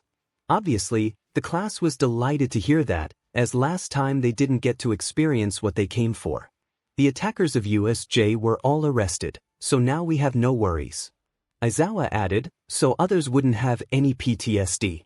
Obviously, they didn't worry, they just wanted fun, and how gigantic 𝗬𝗧𝗏 looked, it's definitely a place to visit. Unlike the rest, Izuku was different, he didn't find it fun. Not at all. He felt different, like something is going to happen. Does it matter? Aizawa said they arrested the League of Villains. Unless there's a new dog in town, there's nothing to worry. What he did care about was the new transfer student, considering he heard his classmates say he or she should come in a few days. Now those few days passed, so where is the transfer student? He didn't ask Aizawa to not look picky and let him continue with the dialogue. The little mechanism opened where their hero suits are housed, signifying that they're going to 𝗬𝗧𝗏 right away.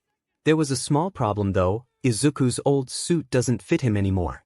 To add insult to injury, after he was discovered to be the traitor, they threw away his suit in the dumpster. No worries though, as you already made him a new suit. They made it with the same design as the last one, but a bigger one, considering Izuku's new physique. How the F does this fit me so perfectly? He wondered. I didn't give you my new measurements.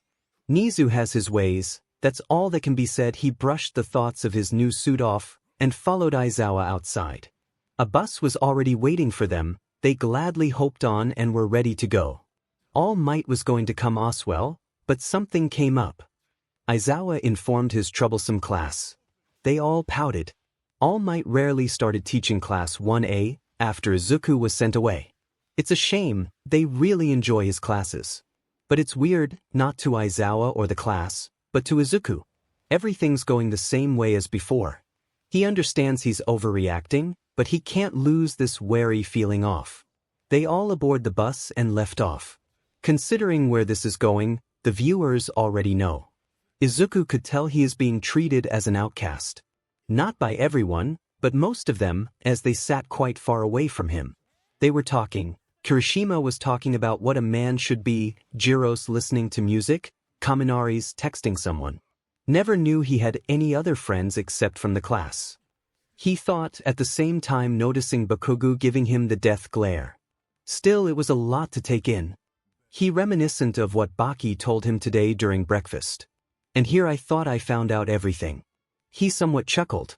They reached 𝗧𝗵𝗃 to their delight. Getting out of the bus, they all headed down to the entrance. As it opened, it revealed 13, although with the suit it was hard to tell. She was definitely happy to see them, since last time with them, things happened. Izawa, it's so good to see your class again. 13 cheered. Yeah. Izawa died inside. They all took in the view of the territory, having the same reaction as before, thrilled of seeing it once again due to its sheer size. Izawa's goal of coming here wasn't to see his class's strength. They all became way more powerful. Most are already capable of being a sidekick, while some can already be a hero. But strength isn't everything that makes a great hero. J is a place for ones to train their actions in different environments. This is an ideal place to get experience with disaster scenarios. As Izuku looked down the insanely long staircase, to the fountain in the center, the uneasiness never left him. He stood at the edge of the staircase. Something was telling him to be on guard, not for himself, but for others.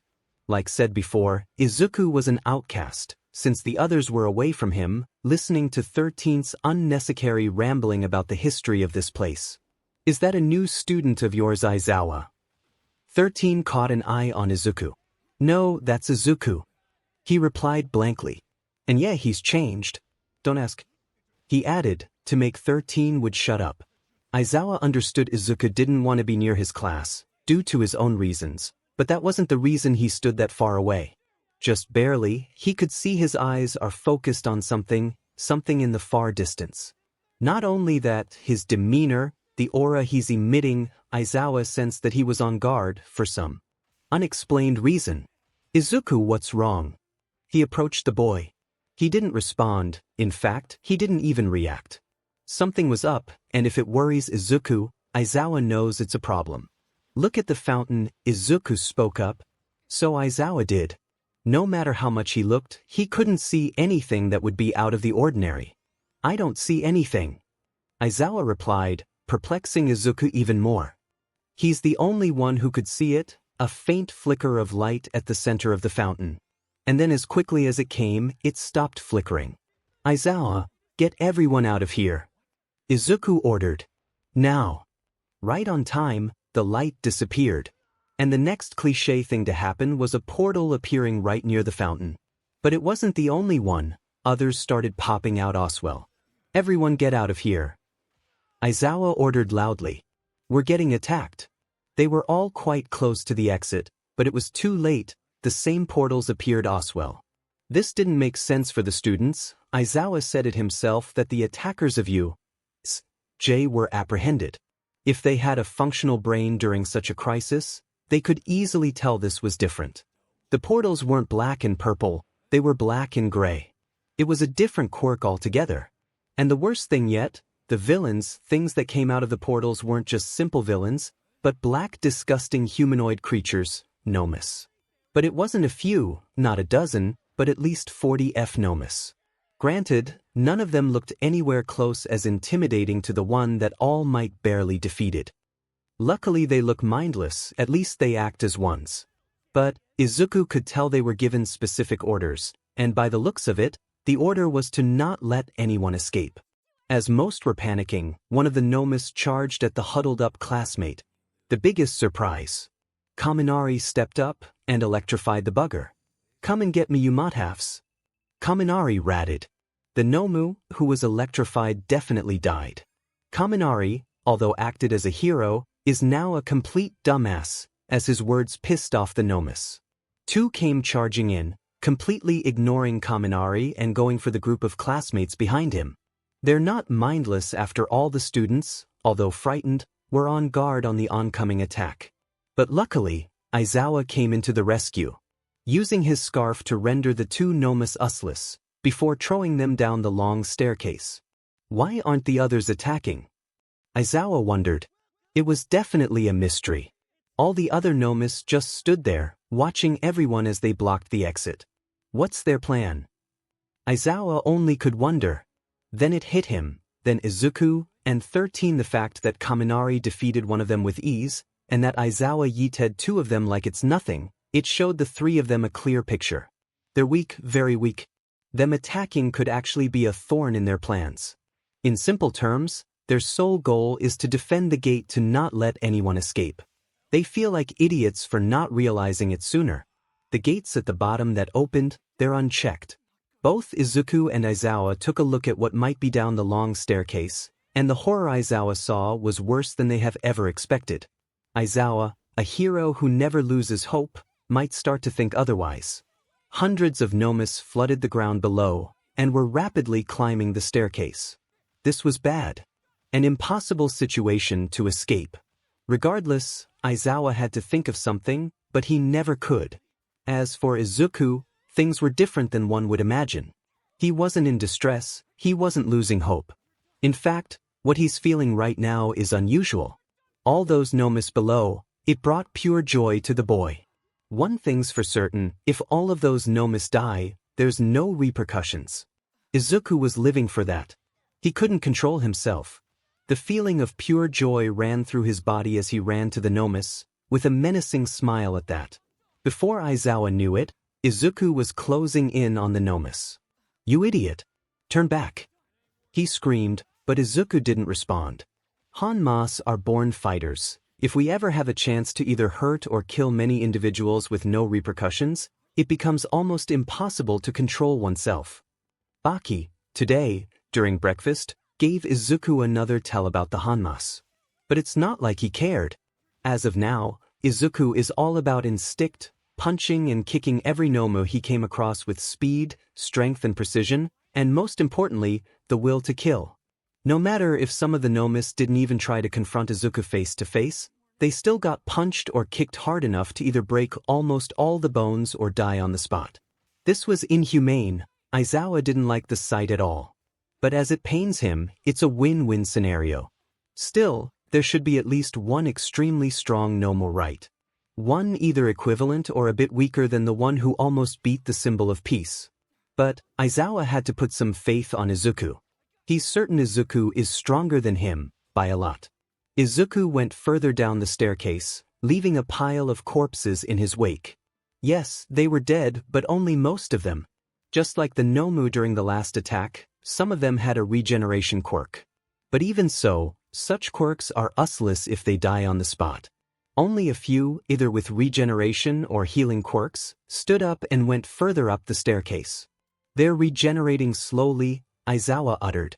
"If anything, that's a relief. Their healing isn't even close to that monster who broke his hands before." Weirdly enough, the 𝗵𝗃𝗲s who didn't die by Izuku didn't try to go to return the favor. Still, why aren't the 𝗵𝗃𝗲s trying to get rid of the biggest threat? They're going for the crowd. Izawa figured it out. If the 𝗵𝗃𝗲s reach the top, they'll be surrounded. So, Izawa had to get his hands full with the leftovers Izuku didn't finish. Everyone, you have no other choice but to attack. If they surround us, it's over. Izuku ordered. All right. Most of them replied. Izuku was happy at least. His class, although scared, can still put up a fight. Izuku descended down to finish the remaining 𝗵𝗲𝗄𝐻. Truth be told, what that 𝗵𝗲𝗄 did to him, it's something he could never forget. Even if his enemies are only low-leveled 𝗵𝗲𝗄𝐻, leagues below the one he fought prior, he was still frightened. But he had no choice, he had to protect his students, and also, to be forgiven. No matter what the enemy or villain is, Izuku would never kill, he would break their arm at most, but that's it. Seeing Izuku, completely disregarding everything else, and just hitting every living being he sees with enough force to end any life was a sight he did not wish to see. What happened to Izuku? You're all to blame. He remembered Baki's words. The uncontrollable lust for blood Izuku is experiencing, Izuku could only feel like it was his fault, like it was everyone's fault. But it's not like he could do anything to stop Izuku. Who knows, maybe he would attack Izuku as well if he got too close.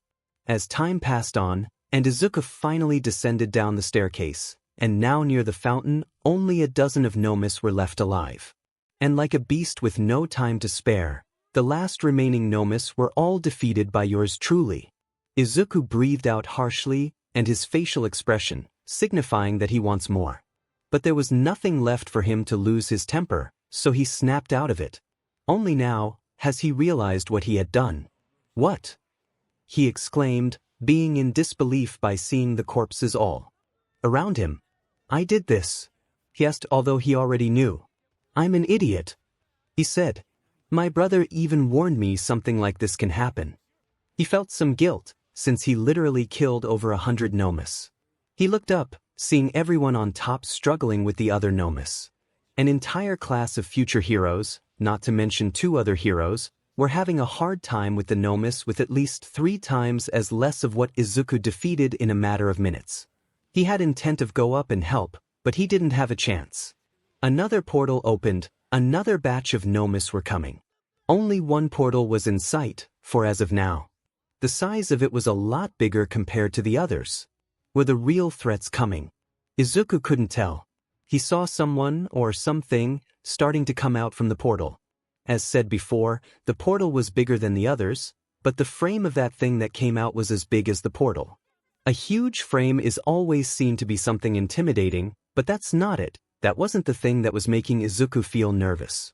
The thing that stood over 3.5 meters tall, a black, but definitely honed body was filled with scars all over. Honestly, it reminded Izuku of himself. But something wasn't making any sense for the boy. There's at least 50 𝗵𝗲𝗄𝐻 on top, and over a 150 already dead below. Sending over 200 𝗵𝗲𝗄𝐻 just for a simple class was a bit overkill to say the least. Granted, All Might should have been here, but he had stuff to do. What's this? The huge 𝗵𝗲𝗄𝐻 spoke up, with fluent English in fact. All the 𝗵𝗲𝗄𝐻 have already fallen. The thing said. All for one definitely said All Might was getting weaker, but to defeat all of them in such a short time. The thing was bewildered. Maybe he hasn't gotten weaker. It could only come up with that. It wasn't All Might. Izuku stammered out, a bit frightened, but still very much composed. The thing was so focused on looking up, as if insanely prideful, finally looked down to see the green-haired boy, his knuckles all bruised up from the punching. Boy, you did this? He asked, a bit in denial. Yeah, I did. Izuku answered. The thing chuckled, and then somewhat praised Izuku for this surprising feat of strength. I have to admit it's impressive, he exclaimed. But, even for a hero in training, your methods are inhumane. He pointed to all the dead 𝗵𝗲𝗄𝐻. Yeah, I lost control, a mistake on my part, Izuku said. With all this small talk, Izuku was still heavily on guard. The aura the thing is radiating, it's nerve-wracking. Nevertheless, he's certain. This thing is definitely stronger than the 𝗵𝗲𝗄𝗄 during the first attack. It hasn't done anything to prove his strength, but Izuku could sense the aura. It's strong, way too strong. Another scary thing was what he mentioned. All for one. No doubt about it, Izuku knew it was related to one for all, but those questions are for another time. Also, Who the hell are you? Izuku demanded the tall beast. Oh, where are my manners? He laughed it off as if there was no biggie. You can call me Hawk. He spoke of a familiar name. Or you can know me as 𝗓𝗏𝗺𝗺𝗀𝗧𝗏 greatest creation. It's been too long. 𝗵𝗃𝗧𝗏 has been resting in the nurse's office for way too long. Her friends, Mirio and Tamaki, are always visiting her every few hours, hoping to cheer her up. It was working but not enough to make a difference. But after a little incident, it has gotten worse. Izuku visited the nurse's office, but not for her. Granted, he didn't even know 𝗵𝗃𝗧𝗏 was there at first, but he later sensed her. He was there for Kirishima. The way Izuku talked to him, it wasn't as if he was talking with a friend. Time was passing ever so slowly for her, being seated at her bed all the time. But even she knew this had to stop. It had to change. I know what you, Mirio said before changing the sentence. What we did to him. Mirio said. But you know this has to stop. He made a good point. Nothing's going to change if you don't do anything. Mirio added. 𝗵𝗃𝗧𝗏 told her two friends about the incident, about how she hid away from her ex out of fear of what's to come. Hiding is the same as doing absolutely nothing. Mirio quoted. If you don't confront Izuku, you know what might happen. The boy added. Basically, all her confidence seems to drop when she's near Izuku, or even when she hears his voice. But with a little boost from Mirio, she started to change. You're right, she said, getting out of the bed she's been lying for so long. I'll meet him today. She stammered a bit. His words definitely sparked the fire back in her, but was it enough? Maybe I'll go meet him now, she said with some confidence. There she is. Mirio replied. All those visits, it finally paid off. She's finally back. Wait now. Mirio questioned, but it was too late. She stormed out of the office in search of Izuku. The fire in her didn't care what Mirio had to say, she just left in a moment's notice. Clearly, she didn't know Izuku is having some problems in 𝗧𝗏𝗧𝗏. Back to 𝗧𝗏𝗧𝗏. After performing a little massacre, a new enemy showed up. He was different, unlike the other 𝗏𝗏𝗺𝗏, he was sentient, intelligent. And if Izuku's guts are correct, Hawk's fighting style might not be just all brawl. Oh, where are my manners? The thing laughed it off, as if it was no big problem. You can call me Hawk. Hawk spoke, his name having some familiarity to Izuku. Or you can know me as 𝗓𝗏𝗺𝗺𝗺𝗏's greatest creation. Hawk spoke, his prideful tone ever so cocky. So, 𝗓𝗏𝗺𝗺 created these. Izuku questioned the 3-meter 𝗵𝗏, even the strong 𝗵𝗏 who attacked 𝗧𝗏𝗧𝗏 before. It was definitely a question Izuku needed to ask. For starters, Izuku thought the 𝗵𝗏 back then was definitely not someone who was just born like that. Seeing the 𝗵𝗏 obey all of Shigaraki's commands without a second thought, he knew something was up. Also, seeing the 𝗵𝗏 regenerate and having almost a perfect immunity to All Might's punches, he was close to cracking the puzzle. And now, he didn't need to. If one man or woman, Izuku doesn't know what gender 𝗓𝗏𝗺 is, can create such beasts, and with such numbers, those feats are enough to induce fear even to the professionals. And what Hawk said, him being stronger than the one before, it was enough for Izuku to activate all of his instincts. He was ready for everything. You consider the 𝗵𝗏 who attacked this place before strong? Hawk asked, a bit perplexed. That weakling was created with the little resources 𝗓𝗏𝗺𝗺 had. Hawk exclaimed. It wasn't perfect, not even close. Hawk didn't stop with the unnecessary information. Yes, it was a match for All Might, but that's all there was. If it had fought someone like Endeavor, the 𝗵𝗏 wouldn't have stood a chance. So it was only created to fight All Might. Izuku asked. Indeed. Hawk replied. Then what about you? Izuku besieged. Me. 𝗵𝗃𝗧𝗏. I wasn't created to fight someone, I was created to fight everyone. He replied maliciously. But still, I'm clearly disappointed. Hawk responded. If you think that 𝗵𝗏 was tough, then I had my hopes up for nothing. Hawk stated, sombered. Ugh, whatever, let's get this over with. Hawk stated, coming ever so slowly to Izuku. I don't have all the Hawk was cut off. He had his guard down. Well, it looked like he was defenseless in that moment, and Izuku risked it. Jumping up and extending his leg, kicking Hawk straight to the chin. But even when Hawk was relaxed way more than one should be in a fight, he dodged it with little effort. Sharp, fast, and deadly. Hawk complimented. That would have killed anyone if it had hit its mark. He exclaimed once more. But still, I'm disappointed. His cocky smile dropped to pity of all things. Realizing surprise attacks aren't effective, Izuku couldn't see him winning the fight. The only one he saw that could put up a fight against this thing was All Might and his brother, but Baki doesn't count. He sharpened his senses, trying to be as serious as possible in this ordeal. But even so, Izuku barely dodged it. Hawk's punch was way too fast. Even though he dodged it by a fluke, Izuku still had a bruise on his chin. Finally experiencing the differences firsthand, he had no clue what to do. Oh, you dodged it? Hawk exclaimed, somewhat surprised. But don't get my hopes up, he said, rushing into Izuku. I don't want to be disappointed midway into battle. Hawk's face, riddled with ecstatic joy as he punched Izuku right to the stomach. It hurt, causing damage to the young boy as he flew back closer to the staircase. Izawa, who has now taken care of the 𝗵𝗵𝗃, finally saw the monstrous beast from below. The scary thing to witness was Izuku, who was holding his stomach, clearly in pain from the devastating punch. Izawa quickly rushed down to help the boy. But the question is, what could Izawa do? The answer is simple, 𝗬𝗪𝗧. He's going to erase the thing's quirk, or quirks. Izawa activated his quirk on Hawk, quickly erasing one of Hawk's powers. Which quirk? No clue, as Hawk's filled to the brim with all sorts of enchanter-type quirks. I've heard about you, Eraserhead, Hawk exclaimed. A hero who can erase quirks by just glancing at someone. I'm surprised even a Nomu knows who I am. Izawa almost stammered.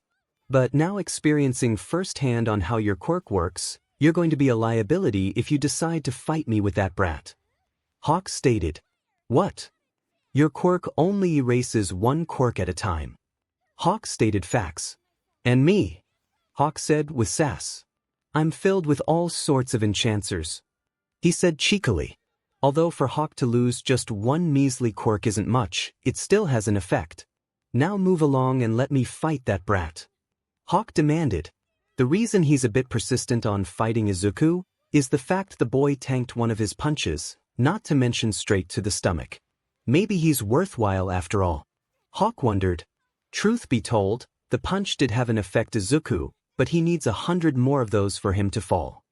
Although it's true that Izawa can only erase one quirk at a time, I can see the effect it has on you. Izuku spoke. Oh really? Hawk asked, but angry. Why the hell do you look so uncomfortable? Izuku smirked, finally realizing a way to win the fight. You're not used to it, getting a quirk erased from you, said Izuku. And that's going to be your downfall. Actually, Izuku was bluffing. He's still not so certain on one fact, but he decided to risk it. No matter what, keep your eyes on him, I'll defend you, Izuku said to Izawa. Also, blink at least twice a second, but also keep your eyes on him. A bit of a confusing tactic to Izawa. What? Izawa could only question. Your quirk can only erase one at a time, right? Said Izuku. Even if you can only erase one, how would that mechanism work on a person with multiple quirks? He asked. This is my gamble. I think the mechanism is random, he exclaimed, hoping Izawa would comply. Even if it's true, how would it even help? He said he has all sorts of enchanter quirks in his system. Izawa stated, a bit loud. Erasing just one wouldn't make a difference. Truth be told, Izawa wanted to go and help the students with the 𝗵𝗃 problem on top, but their problem is solvable even without Izawa, but not Izuku's. Izuku knows 𝗵𝗃 he can't win by fighting Hawk on equal terms, so he's using a peculiar plan which is only a simple gamble. It does make a difference, said Izuku. The moment you looked at him, he became uncomfortable. He's completely dependent on every quirk he has in his system. I'm guessing when you looked at him, you erased either a strength or a speed enchanter, and that made him vulnerable. Izuku stated. It was starting to make sense for 𝗧𝗏. A 𝗵𝗏 that is all quirk and no brawl, and just erasing one quirk is enough to weaken him enough to be defeatable. And the rapid blinking, 𝗧𝗏 was honestly shocked how Izuku could have come up with that in such a short time. If the 𝗵𝗏 is dependent on every quirk he has, then once a quirk gets erased, he needs time to adapt to the new change. But even worse for Hawk, he has to adapt every half a second, which is definitely a task that seems implausible. Basically, the best way I could describe it is like changing your mouse's sensitivity. You need some time to adapt, unless you change it to something you're already familiar with. But then imagine the sensitivity changing to something random every half a second. It's gonna confuse the F out of you.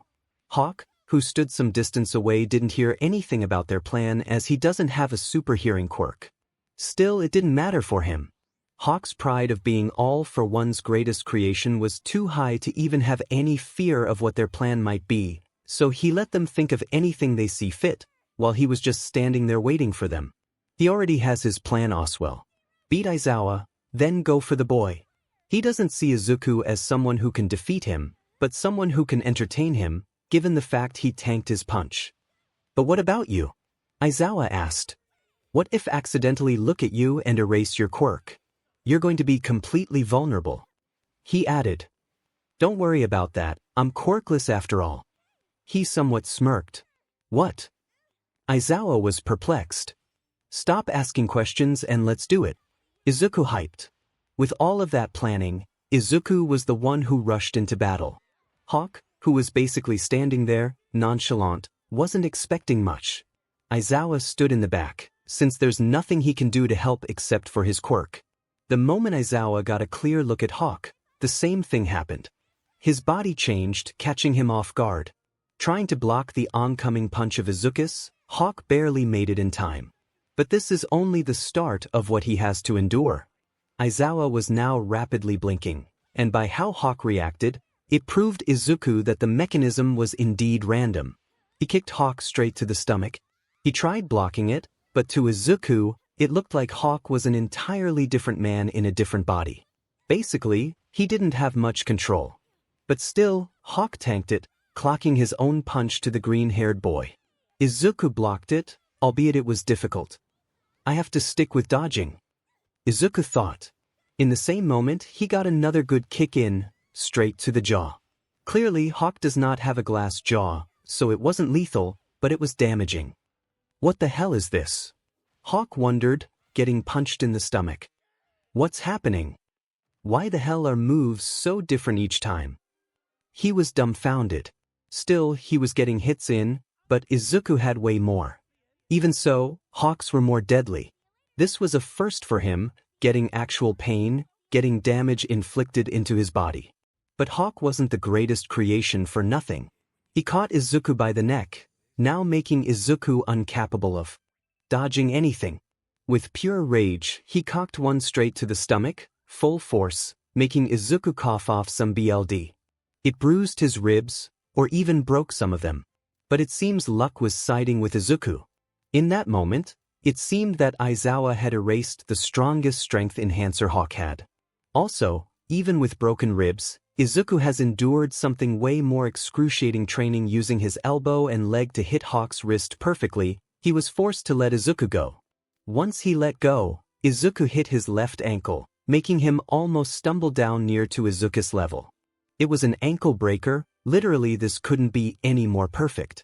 As he was falling, Izuku punched Hawk straight to the face. The kinetic energy of Hawk falling added with the punch, it made the effect more deadly than it should have.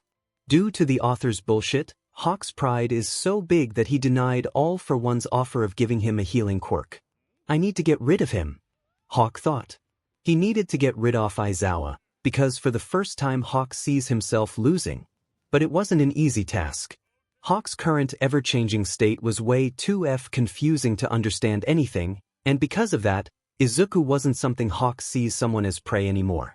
The blows being exchanged, it was always 1 to 5, Izuku having more quantity, but Hawk's hits had more quality. Still, in the end of the spectrum, Izuku was winning.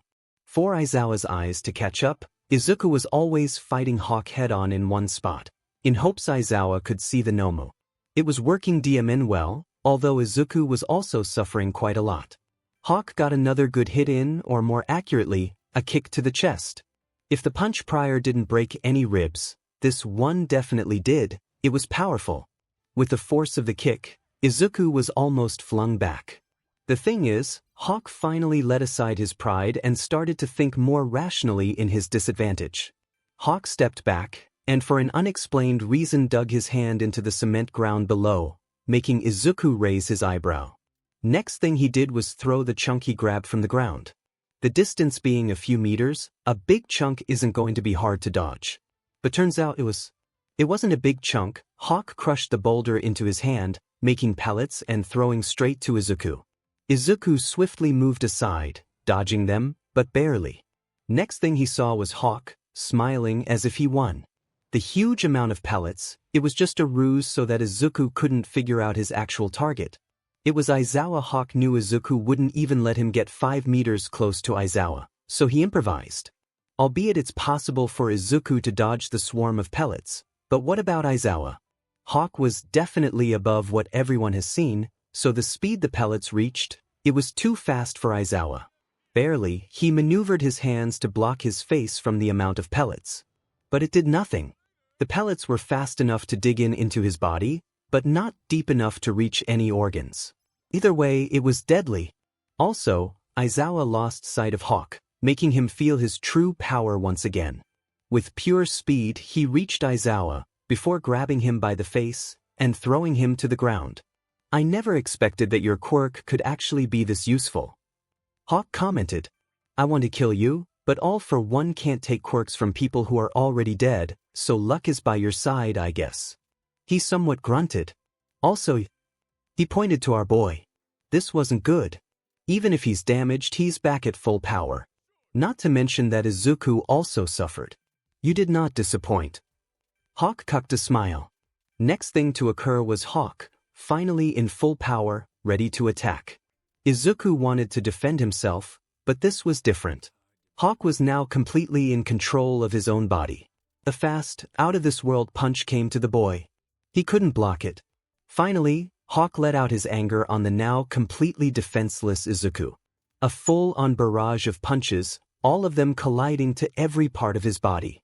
Once it was over, Izuku couldn't even stand up. He fell down elegantly, completely broken. "But I had my fun," said Hawk.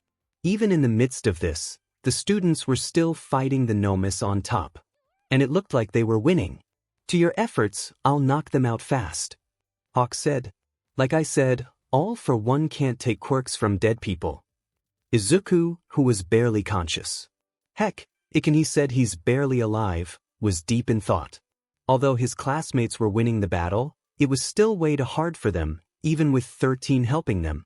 And now, the monster that is called Hawk will now join in the massacre.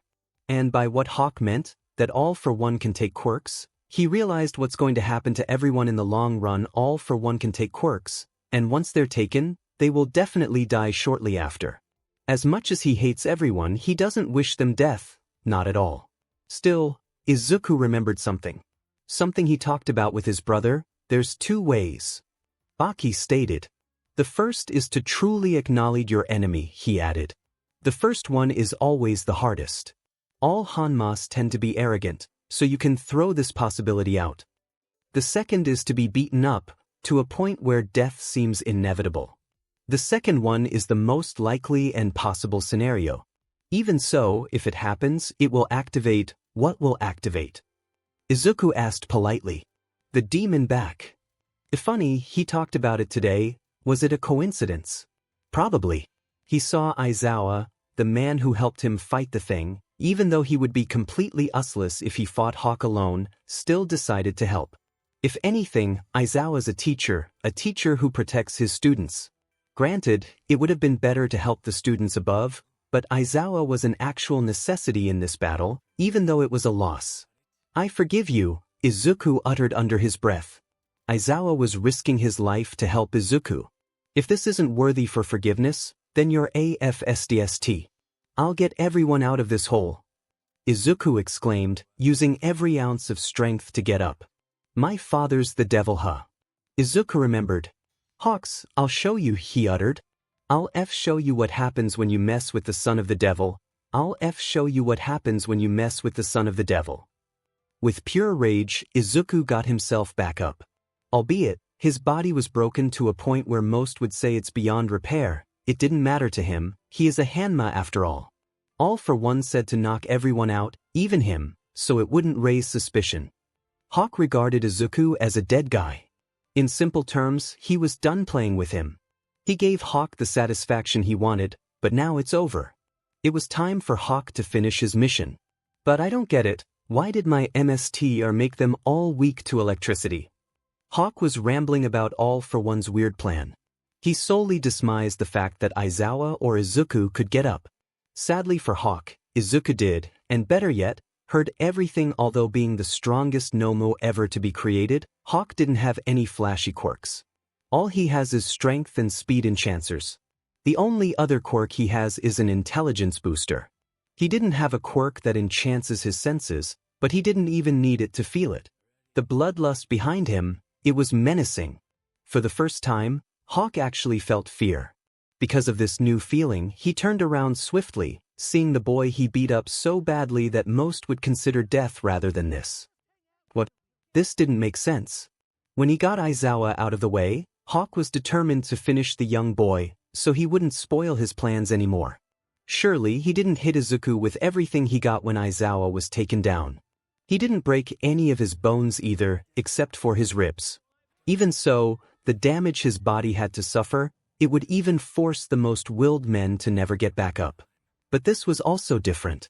The injuries Izuku endured, although they were there, he was still standing as if everything was completely fine. He wasn't stumbling, and he wasn't using his last drop of strength to stand up either. It did seem that he was completely fine even with those injuries. Why the hell am I so afraid? Hawk has never had a moment where his enemy seemed to stand up again. Even when he's holding back, his fangs are still strong enough to end any opponent he goes against. He had to acknowledge Izuku though, it seemed it was the only option. For the first time feeling fear, he didn't have the courage to confront Izuku once more. The boy was just standing there, his eyes bloodshot from everything he endured. Although his gaze was right on Hawk's, his mind was on something else. What is this? Not once, even when he was sparring with Baki, has he experienced something like this. I feel so strong. Not only has he gotten a boost in strength, the pain seemed to disappear as well. It was still there, he just didn't feel it. But he knew he didn't have time to be perplexed by his new strength. Hawks was still standing, ready to attack once more. Although that wasn't the case, Hawk seems too nervous to even move. With this newfound power, Izuku wasn't as wary as before. In fact, he doesn't feel anything anymore. His fear for Hawk has diminished, but it seemed to change sides. This must be the demon back Baki talked about. It seemed to be the only plausible explanation. The increase in strength, topped off with an almost broken body, it's a shocker. If I become this much stronger with a damaged body, he knew his body was, in simple terms, F up. Yet he feels way stronger than before. It's only his first time experiencing this miracle, so it got him thinking, how strong would I be if I was perfectly fine? Looking back at Hawk, he understood if they fight once more, it's not going to be a one-sided match. No, maybe it will be, why the hell are you so afraid of? Hawk asked himself, as his body was in a seemingly paralyzed state. He's just a simple brat. He's probably using his last drop of strength just stand up, right? Hawk wanted it to be true, but he doesn't know anymore. I don't even need to do anything. He's probably going to fall down after just one step. After trying to come up with anything to ease himself, he lost sight of his enemy. All Hawk could see was a speckle of dust dispersing on the same spot where Izuku had stood. He disappeared from his sight.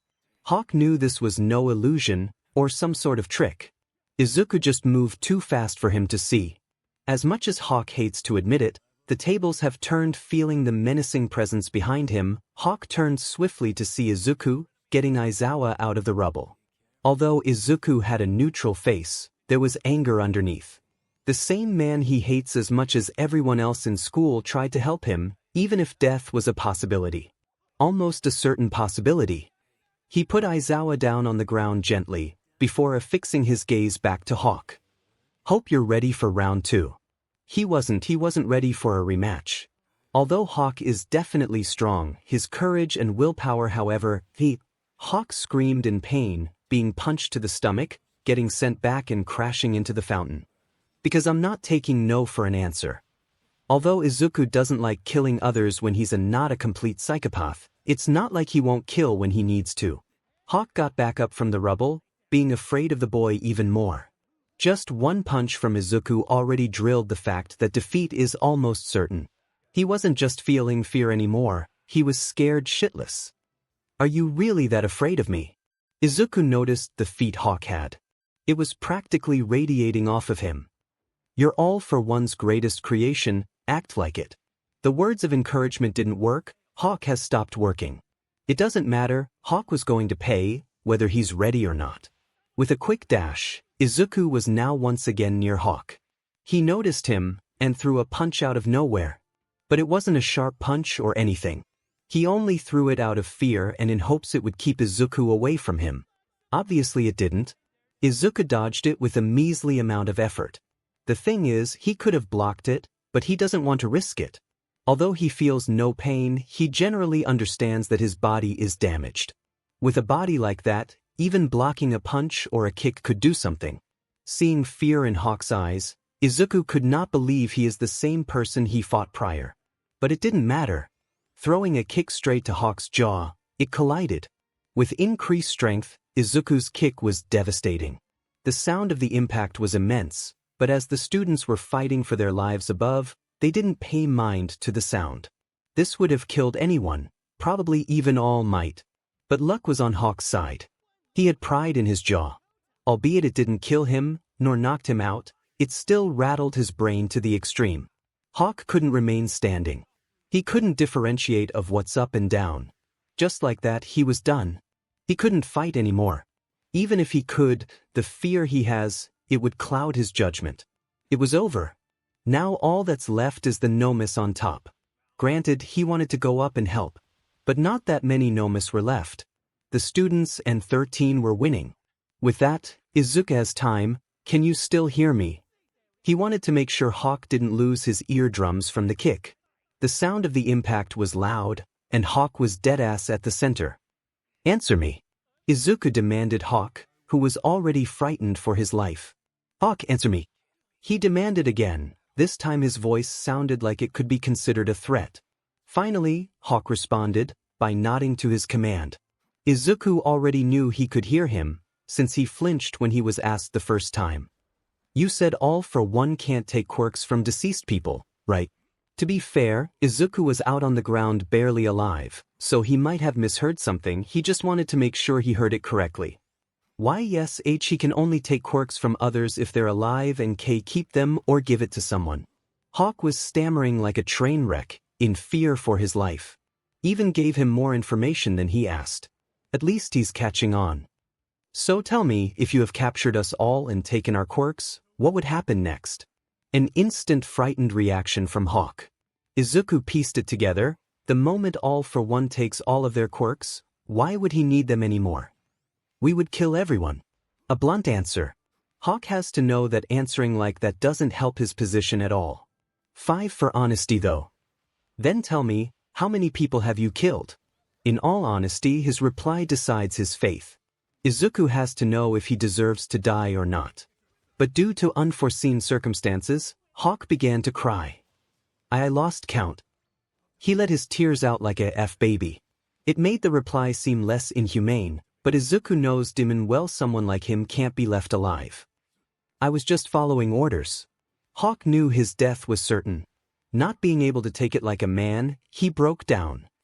Please don't kill me, I don't want to die. He was practically begging for his life. All those people he has killed, they were the same, begging for life. A good thing to mention is Hawk hated the people who accepted their faith and remained calm till the end. He didn't have an answer as to why, but now he does. He hated them because deep down he knew he's not like them. Hawk can't accept death, no matter if it's right near his doorstep. Did they all say the same thing before you killed them? You didn't care about anyone you killed. So, do you really think I'd let someone like you live? Even most mass murderers remember the names of the people they killed. If there was hope, now there's none. All hope was lost for Hawk. Take it like a man, you're dying today. Izuku gave him a chance to take his death with no fear. Sadly, Hawk couldn't. His fear for death seemed to skyrocket through the roof. The boy noticed it. There's no hope for him left, so he raised his hand, gripping it tightly. He wanted it to end with one single blow to the head, full force. If it somehow doesn't kill Hawk, then he will suffer before he meets his fate. I don't think he is. It never seems to be the end. You defeat the boss, then AF's secret boss appears. The entity which spoke grabbed Izuku's hand. Although Izuku couldn't exactly say the grip strength of the entity was strong, since his body was pretty much numb everywhere. What he can mention, however, is that he couldn't force the thing to let go. Let me guess. Izuku was certain who this man is. Appearing out of nowhere, and exactly at the right time. All for one. Izuku spoke. Correct. Next thing to occur was Izuku being thrown back by All for One into the distance. It was a strong throw, as Izuku couldn't negate it. You must be strong, defeating Hawk isn't some simple task. He complimented the green-haired boy. Although Hawk's an idiot, he is All for One's strongest Nomo. And you're going to need upgrades. All for One grabbed Hawk, before opening a portal AMD throwing him in. This was all going back to square one. And Izuku didn't like it one bit. Fighting Hawk was already enough to push his body above his limits, and now him. What are you doing here? Izuku had to know, but he already had a gist of it. One thing's for certain, he's definitely stronger than Hawk. He knows that quite well. To save Hawk, of course. He may be an idiot sometimes, but he's needed. I never expected that I would be needed in my own plan. Hawk's even stronger than All Might, clearly deep in thought. All for One thought the connection. You're the ninth holder of One for All, aren't you? That seemed to be the only plausible explanation. He saw that Hawk's body was damaged. To do that requires insane physical strength, like All Might. This couldn't be better, One for All being finally in my grasp. While All for One was fantasizing about taking One for All, Izuku had to intrude. I was forced to give it back. Then what is your quirk? Still, if it's not One for All, the boy's quirk is still going to be very useful. I don't have a quirk. What? Then you beat Hawk with physical strength, yeah. Clearly looking into Izuku's eyes, he could see it was no lie. Although it seemed impossible, All for One has heard rumors about someone, or something that has done such inhuman feats. If it's true, then I'm perplexed. Still, All for One acknowledging Izuku wasn't going to change much. The true monster that stands near the fountain, Izuku knows there's no hope if they fought, even if the demon back is in play. So, Izuku didn't want to fight All for One, as him losing is already a given. So, he decided to run. He wanted to go up the staircase and defeat the other Nomus left and get everyone the F out of there. But he quickly noticed the sad truth. The moment Izuku moved, the gravity around him seemed to change. Let me guess, you thought about going up, kill the remaining Nomus and run away, right? His intuition was spot on, which Izuku hated to admit. Still, the boy couldn't forget that All for One can take quirks. Quirks can do anything. And if there's a quirk that can steal quirks, then the user can do anything. Did you think for a second that there might be another batch Nomus waiting outside the gate? Even if there were, Izuku would have easily created a path for everyone. But the gravity quirk he activated on Izuku, it's too powerful. Maybe I should just let them all in right now, for them to lose all of their hope. All for One didn't even need to give the command. It seemed the Nomus couldn't control themselves and broke through the gate. The gate wasn't just broken down by the Nomus, it was completely punched out of its hinges. Surprisingly, the gate was sent flying, almost quite an abnormal distance, landing near All for One and Izuku. No Nomu of mine can do that. Although Hawk could do that, All for One sent him back to their headquarters. After so long, All for One is getting a rematch. Except this time, All for One had unusual events unfold to him for the past months. And those events made him stronger than one could imagine, to a point where he could even create Hawk. The students knew the only person who can send a 10-ton metal door flying like that is no other than the symbol of peace. Even so, Izuku can't even imagine All Might beating him. Something must have happened for All for One to become this strong. Still, Izuku put some faith into him. Maybe everything will be fine after all. The thing is, the students got a good look after the huge dust cloud disappeared from where the gate was ripped off of its hinges. As their smiles of hope came, they quickly left, as if they weren't even there. Because it wasn't All Might. As the dust cloud dissipated, everyone had a sense of relief, seeing All Might ready to save the day just like before. Except it wasn't All Might, it was an entity none of the students have ever seen before. An entity that came out of nowhere. As their smiles of hope came, they quickly left as if they weren't there in the first place. It was unusual. A literal blood path happened right behind that mysterious person. Over 100 𝗵𝗃 were present, dead on the ground right behind him. Yet, none of the students seemed to notice. It wasn't All Might, but they couldn't force themselves to look away, as for some reason. The 𝗵𝗃 the students were fighting, they can only follow commands from their 𝗵𝗃, All for One. But even they couldn't get their eyes off of him. The man had an aura around him. Funny, actually. Kirishima was the only one who not only could sense the aura, but also could feel the similarities it has to Izuku. But weirdly enough, the aura was still leagues above anything Kirishima has seen. Even his 𝗵𝗃, the death match between the students and 𝗵𝗃, came to a sudden stop. The entity's presence alone changed everything. As the entity started walking closer to everyone, all the others could do was move out of its way. Everyone instinctively knew that they cannot mess with that beast, villain or not. What just happened? All for One had to ask. The feud between the students and his 𝗵𝗃 came to sudden stop. Complete silence overwhelmed everyone on the top. I'd like to know the same thing. Both of them knew this isn't normal, no matter how you look at it. 𝗵𝗃 are seemingly brain-dead humans, already considered to be animals without free will. All they know is to follow commands. It doesn't matter if All for One orders all of them to jump into an active volcano, they'd still do it without a second thought. That's what's bothering the two. Animals that only know one thing, to obey their 𝗵𝗃. All the 𝗵𝗃 were only given one order, to attack anyone who tries to get away. This was a first for All for One, for his 𝗵𝗃 to disobey his command. After he issues a command to his 𝗵𝗃, that's what they think of. That's all they can think of. And so, the reason for the unusual actions of everyone finally came into their sight. Funny enough, he never saw a single picture of him. He has only heard stories, his otherworldly feats, and that he's the devil dad. Just one glance from afar was enough for Izuku to wholeheartedly understand that the stories and feats he heard are not simple stories. And if anything, they're probably watered down. Wait, is he, even in that demonic presence? All for One seemed to hold his composure. He still had the gravity-altering quirk activated on Izuku, but its strength seemed to weaken, letting Izuku almost out of his grasp. Is he Yujiro Hanma? All for One was on the same boat, not having seen a single picture of the monstrosity. But he did have a bit of info. One being is that he has red hair, and that anyone who has had an encounter with that man, all of them depicted Yujiro the same way. He's the devil. For now, Izuku couldn't argue. When Baki called his own father the devil, he thought it was just a fancy word to describe his strength. Or what else might have been plausible was that he was a human trying to act as the devil. But now, Izuku had to agree. Even when you look at him from a distance, the word devil is the only thing that comes up. And as of now, it seemed Izuku had reached his limit. The reason he could still move, let alone fight, was because of two key factors.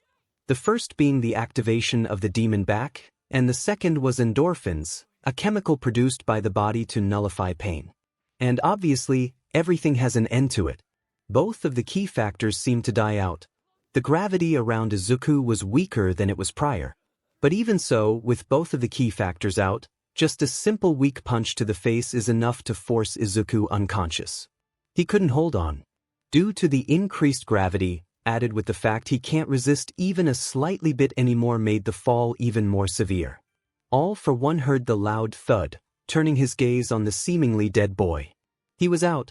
All for One definitely knew that, so he deactivated the quirk, finally letting Izuku get a slight bit of peace.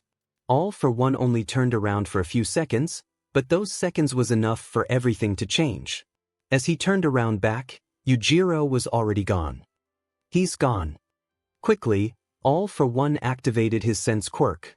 Alt-Hot mostly it's used to sense danger, it can also sense any person nearby. I'm right here. A deep voice echoed into All for one's ears. The sound signified that he was definitely close. There was just one problem thought. He couldn't detect him, even with his sense quirk active.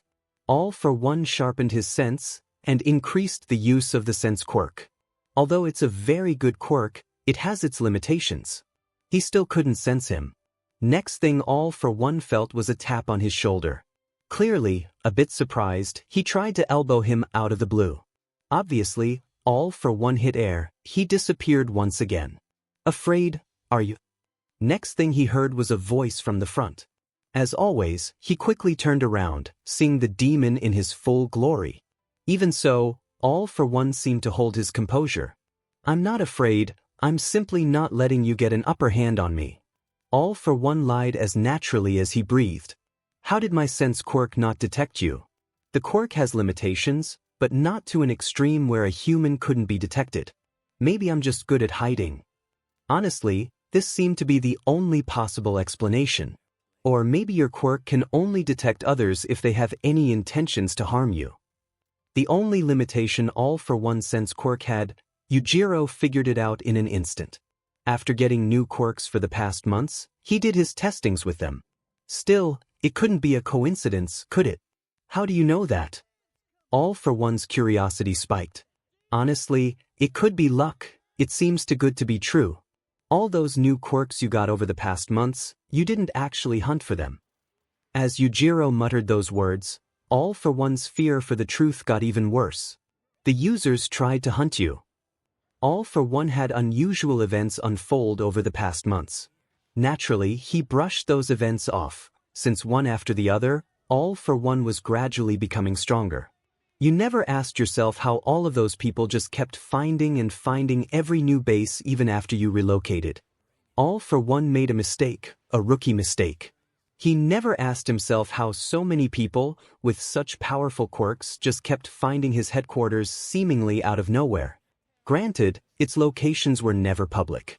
The only ones who had knowledge was All for one himself, the doctor who helped All for one to heal his body, Hawk, and the traitor of you. I'm disappointed. All of that happened, All for one didn't even try to bat an eye. Was it because he was growing ever so stronger after every encounter? Was this why he didn't even ask himself once as to how this was happening? If he didn't ask himself back then, he did now. But he didn't need to anymore. All for one was certain that the answer was already standing right in front of him. How did you do it? All for one stammered. His fear increased exponentially. After a few encounters with a group of heroes who had infiltrated his headquarters, he took care of them. Although a few months back he was injured, even in that state, only All Might was a hindrance to him. After a period of time, he got his hands on one of the best healing quirks he has ever seen. And because of that newly found quirk, the doctor of All for one lost any helpful use he had. And so, he got rid of him fairly quickly. I have my ways, All for one shouldn't be surprised, there's no way 𝗬𝗎 would have answered such a question. Still, as of now, another question came to All for one's head. Why did you do it? Why were you deliberately giving me all those quirks? Albeit happy that All for one reached such levels of strength, he now needed answers. For you to become an obstacle in the future. 𝗬𝗎 let out a sick smile, his voice brimming with uncontrollable joy. All for one's theory was right, 𝗬𝗎 was deliberately trying to make him stronger, to become an obstacle. But what? And for what? Once again, another theory came into his head. The only plausible scenario he could think of was because of 𝗬𝗎. He was making All for one stronger so he could fight him in the future. The thing is, it implied that All for one wasn't ready to fight 𝗬𝗎, or at least not yet. Being an insanely prideful man, All for one couldn't let this disgrace go unnoticed. He is powerful and he knows that. Any hero, be it a top hero or even All Might, the levels All for one has reached, none of them pose a problem, or at least not anymore. It was demeaning for 𝗲𝗏𝗏. The gain in power in such a short time, it got to his head, you miscalculated, I've reached levels others can't even fathom. He's the same as Izuku gaining power in such a short time, anybody would be affected, even 𝗲𝗏. With all of this, I can be considered a god among this world. And you dare to imply I'm not ready to fight you. 𝗲𝗏 lost all of his reasoning, having no humble trait left inside. I've heard stories about you, Mr. Strongest creature on the planet. 𝗲𝗏 basically spat those words out of his mouth. 𝗎𝗪𝗀 just stood there, on the verge of face-palming. I'd like that title, and I'm going to take it from you. With that, chains came out from the ground, right behind where the devil stood. It restrained both his legs and arms. But he wasn't done. He activated the gravity quirk, the one he used on Izuku prior, but the effector was stronger. You're just a measly human with one single quirk, and once I break you mentally, I'll be taking that quirk. The chains hardened, starting to pull 𝗎𝗪𝗀 down to the ground. 𝗲𝗏 wasn't joking about the mentally breaking part. He's going to torture 𝗎𝗪𝗀, to a point where he'd beg for death. His fingers turned into barbed wires.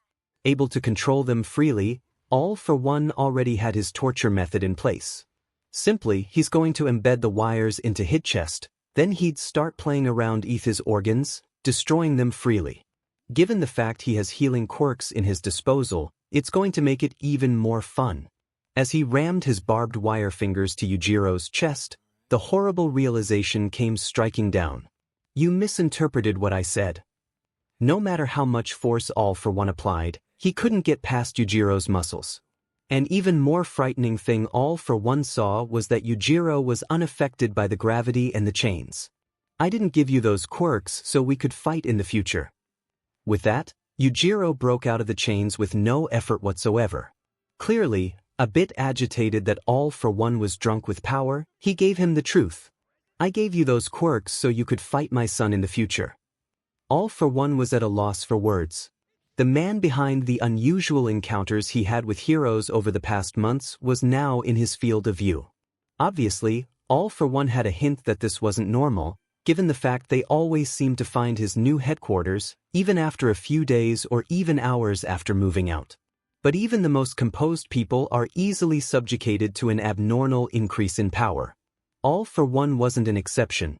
All those quirks, albeit almost all of them were good, at the same time, almost all of the heroes didn't use them as efficiently as possible. Frankly, he was frightened that heroes kept finding his new headquarters. But after getting a surge in power after every encounter, the fear dropped to a point as if there was none. And later, he started getting excited, almost patiently waiting for heroes to find his place once again. Heck, sometimes he even stayed at his most recently raided base, in hopes they would come sooner. And later, he didn't even see them as a threat. Granted, he was frightened that heroes kept finding his base at first, but this was different. It's as if he was waiting for a meal. Almost every day he patiently waited and waited. All his plans for creating 𝗵𝗃 came to a sudden halt. He couldn't create any with those heroes always finding his base so quickly. But of course he didn't hate it, he loved it. So that's all he did almost every day, wait. Obviously, the fights were always one-sided, and the winning side never had any fun fighting them. But the only thing that brought him satisfaction was the quirks. And one day the heroes stopped coming, seemingly out of nowhere. Naturally, this would have been a huge letdown. But it wasn't, not in the slightest. 𝗲𝗏 now had an arsenal of quirks that others couldn't even fathom. All Might was his rival, his one true enemy that always seemed to get in his way. But not anymore. With this much power now in 𝗲𝗏's disposal, even All Might wouldn't even bring him joy if they fought once more. He had a thought, a simple thought. If there was an actual person stronger than him prior, he certainly had surpassed him by now. He was actually referring to 𝗎𝗪𝗀. He never saw a clear picture of him. All he has heard from others that he has red hair and all of them called him the devil. But he only remembered him by one thing, and one thing alone, his title. Strongest creature on the planet. 𝗲𝗏's pride, mind, quirks, skill, all of them had surpassed 𝗎𝗪𝗀 by now, right? Granted, he never tested it. Even so, he called himself the strongest. And also, he wholeheartedly believed his claim to be true, that he's the strongest now. But then the day came when he met him even from a distance of over 100 feet. He could see 𝗎𝗫𝗀 clearly. The aura he was radiating. Even the prideful man 𝗓𝗓, he now understood why that man was granted that title. It was a shocker, finding out he was the man behind the heroes attacking him. At first, the only thing he could describe 𝗎𝗫𝗀 was being an idiot. Why would he send weak heroes to a man like 𝗓𝗓, a man with a quirk that lets him take other quirks? Now, he wanted to know. And the answer he got was even more absurd. His goal wasn't to defeat 𝗓𝗓, but to make him stronger than ever before. But that's crazy, right? Why would anyone want the world's strongest villain to exist becoming even more stronger? That's not how a man thinks, that's not how a normal man thinks. The title, strongest villain, wasn't a fake one. The only hero that could defeat him was All Might, the strongest hero. The others are just cannon fodder. But then, he got the idea. The only thing stuck in 𝗓𝗓's mind was this: he's implying he was second place. That was absurd. It hit him straight to the pride. All this power in his hands, enough to be called a god, and a simple man implied he was stronger. 𝗓𝗓 wasn't taking it. He tried to subdue 𝗎𝗫𝗀, to torture him to a point where he'd beg for death. He tried to do all of this to show him the true difference in power. It's a shame, really. 𝗓𝗓 was a tactic villain, having both mind and power above everyone. He wasn't an animal that attacked just anyone for bloodlust either. He could solve problems with words as well, something barely any villains could. But now look at him, clearly beyond reason just because a man implied he was stronger. And the implication wasn't a bluff either way. 𝗎𝗫𝗀 broke out of the chains, and seemed unaffected by the gravity 𝗓𝗓 altered. And then, 𝗎𝗫𝗀 uttered something far more worse 𝗓𝗓 could have expected. All of this planning, sacrificing at least 1,000 heroes, it was just for his son to have an enemy to fight in the future. A plan like that can't even be considered normal. It's inhumane in too many levels. It's not even something 𝗓𝗓 would even dare do. What? What else could 𝗓𝗓 possibly say? All 𝗎𝗫𝗀 saw in him was a toy for his son to break in the near future. Hell, 𝗓𝗓 already made the connection. The boy that beat Hawk, he was 𝗎𝗫𝗀's son, there's no doubt about it. Like I said, I gave you those quirks so you could fight my son in the future.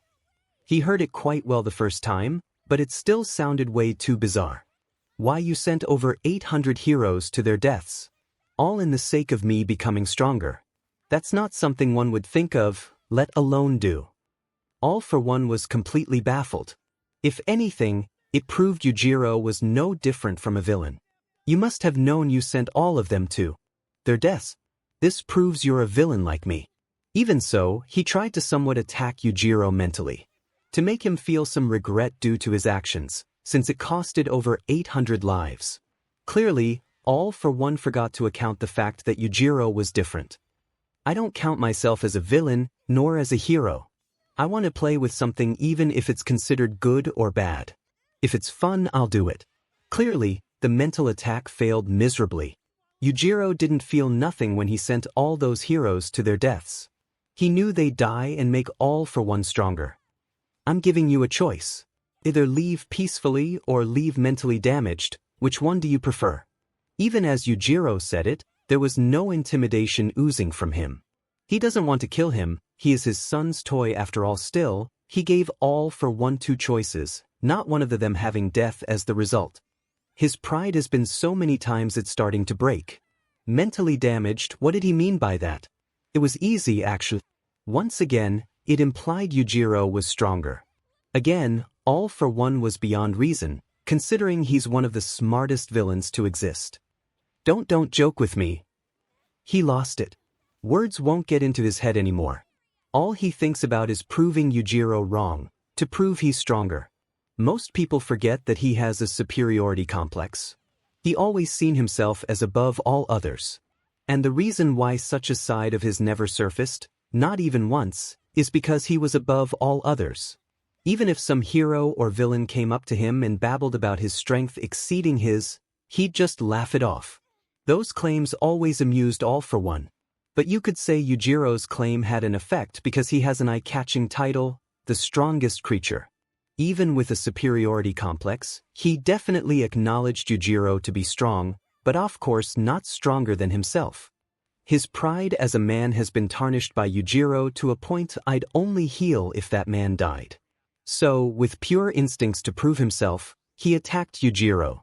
He enlarged his hand with all sorts of quirks, increasing its strength and speed to levels far beyond what's natural. Enraged, he used his flight quirk, which he now had for a while, and flew right to the direction of Yujiro. He cocked his hand back, before uttering in his head that he's the strongest. This is what happens when you dare to ins. He didn't have time to even finish it, the fight was already over. With one measly punch, 𝗓𝗏 was launched back to the opposite direction he was flying. This was different, he could feel it. It was a measly punch, just one single punch. Yet that punch did more damage than he ever felt before. With pure instincts, he activated all of his healing quirks he could, and healed himself from the pain. Although the physical pain was gone, the mental pain stayed. Now he clearly understood what Yujiro meant. Luckily, he still had control of that flight quirk of his, so he stopped the momentum, looking at Yujiro with confused and frightened eyes on what just happened. He felt the punch, but he couldn't see it coming. Finally, the fact was engraved into his head. The title he had, 𝗓𝗏, thought it belonged to him now. Clearly, he was dead wrong. Once more, having his super hearing quirk active at all times, he heard Yujiro mutter those words of comfort. It wasn't comforting at all. He does not want to experience the pain he felt once again, even for less than a second. Finally, 𝗓𝗏 did something logical. He opened a portal and ran away. Or was it a tactical retreat? It doesn't matter, 𝗓𝗏 escaped, ready to live another day. He has to become stronger, he now so desperately wants to defeat Yujiro. As for Yujiro, this wasn't supposed to happen. Sure, Hawk and the 𝗵𝗵, they were in the plan, but 𝗓𝗏 wasn't, so he had to interfere. As everything came to an end, he now looked at his boy, who was still out like a bear in winter. Finally, the students and 13 on top defeated all of the 𝗵𝗵, and no casualties on their part. Everything turned out fine, except for Izuku and Izuku, who were now not that far away from death. Izuku will survive, his injuries are severe, but not that severe. As for Izuku, the only reason he's still breathing is because of the 𝗵𝗲's rapid regeneration. Even so, he's going to be out for a while. Fighting with a broken body has its tolls after all. You did good, but you're still not ready to fight him. He spoke to his unconscious son. It's not like Izuku could hear him, but it didn't matter. Let alone me. It was over. And by that I mean completely over. 𝗓𝗏 retreated and all the 𝗵𝗵 were dead or unable to fight. Ida ran to call for help, using his quirk to the absolute max. Not once have the students looked down, as they were too occupied on the top. Finally, they got to take a peek of what's down below, and it was even more shocking that what they saw beyond the gate. It was the same, over 100 𝗵𝗵 lying on the ground, dead. What the hell happened down there? Was all they could ask themselves. In the far distance, they could see Izuku and Izuku, both unconscious. Yujiro, in fact, was nowhere to be seen. Who was that man? They never saw a man with such menacing aura before. They'd like to know more, but frankly, it's a miracle he's not here anymore.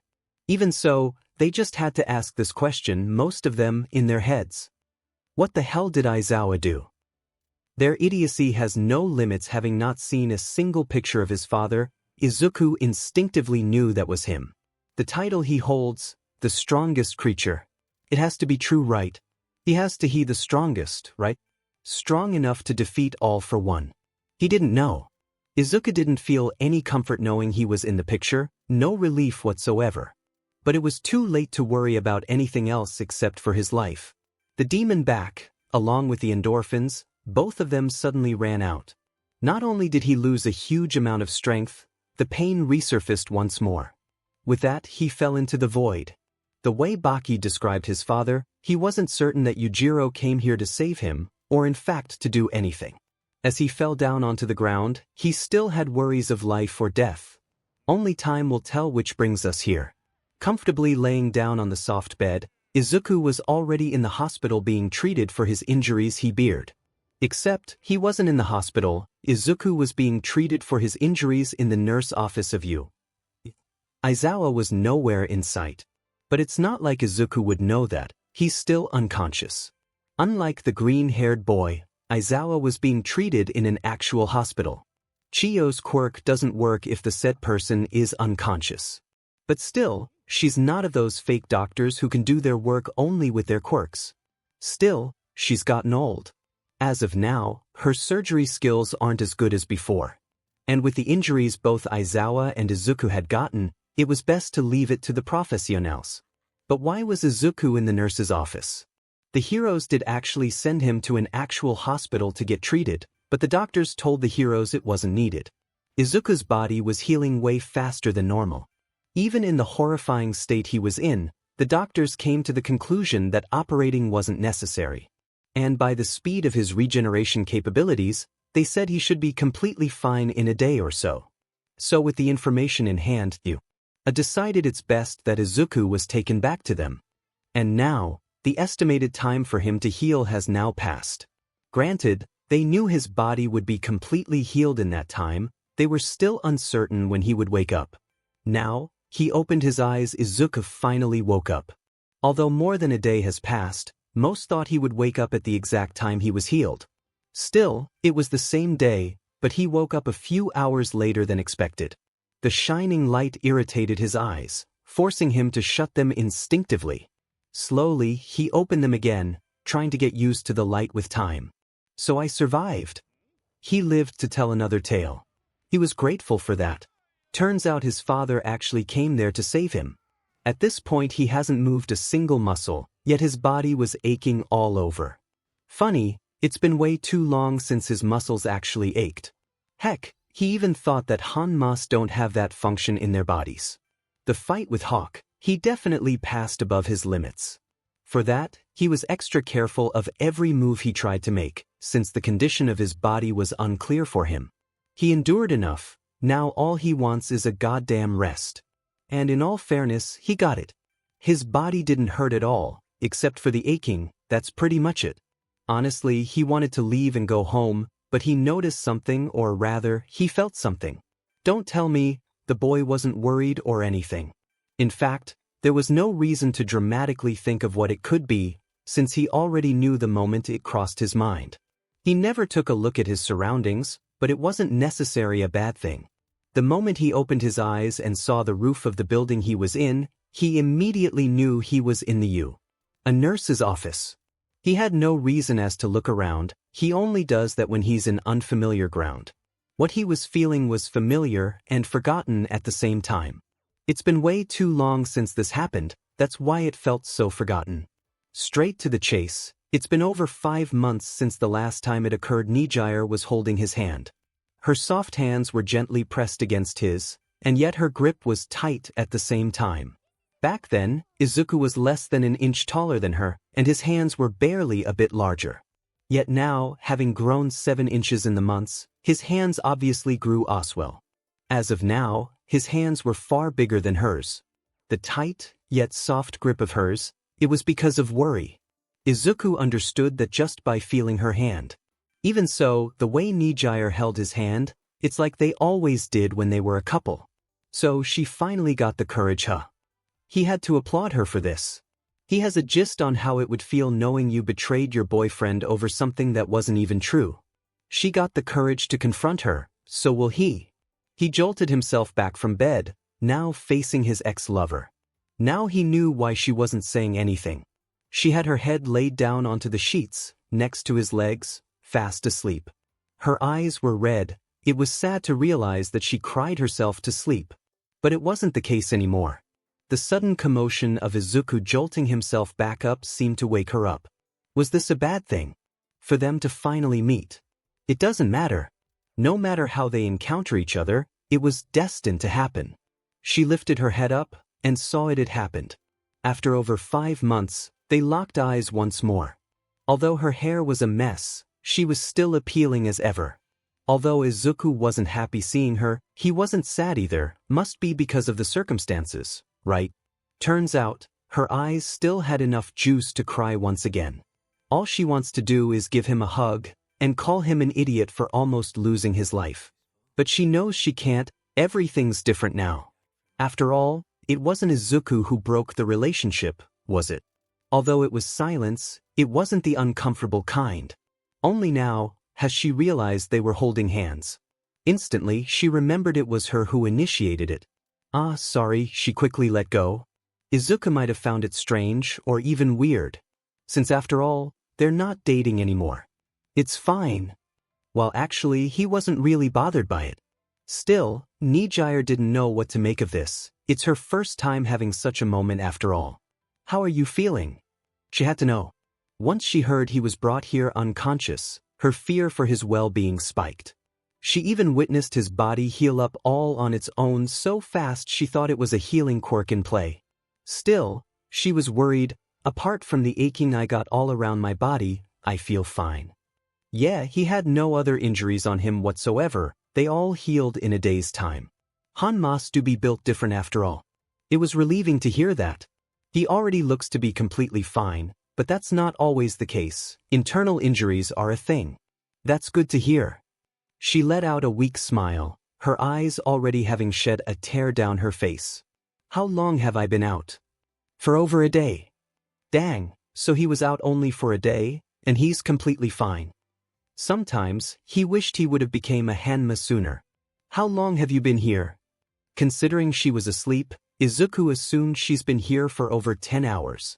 Probably over 20 hours. She didn't seem happy saying it, even affixing her gaze somewhere else to not look him in the eyes. It was clear, she looked away because she didn't want to sound like she's obsessed with him. Still, 20 hours, he had to give it to her. Izuku's aware it wasn't an easy time being here, considering the sheets were soaked up from her tears. Why would you go so far? You know you're the only one that's getting hurt. Izuku was bewildered by her going to such lengths.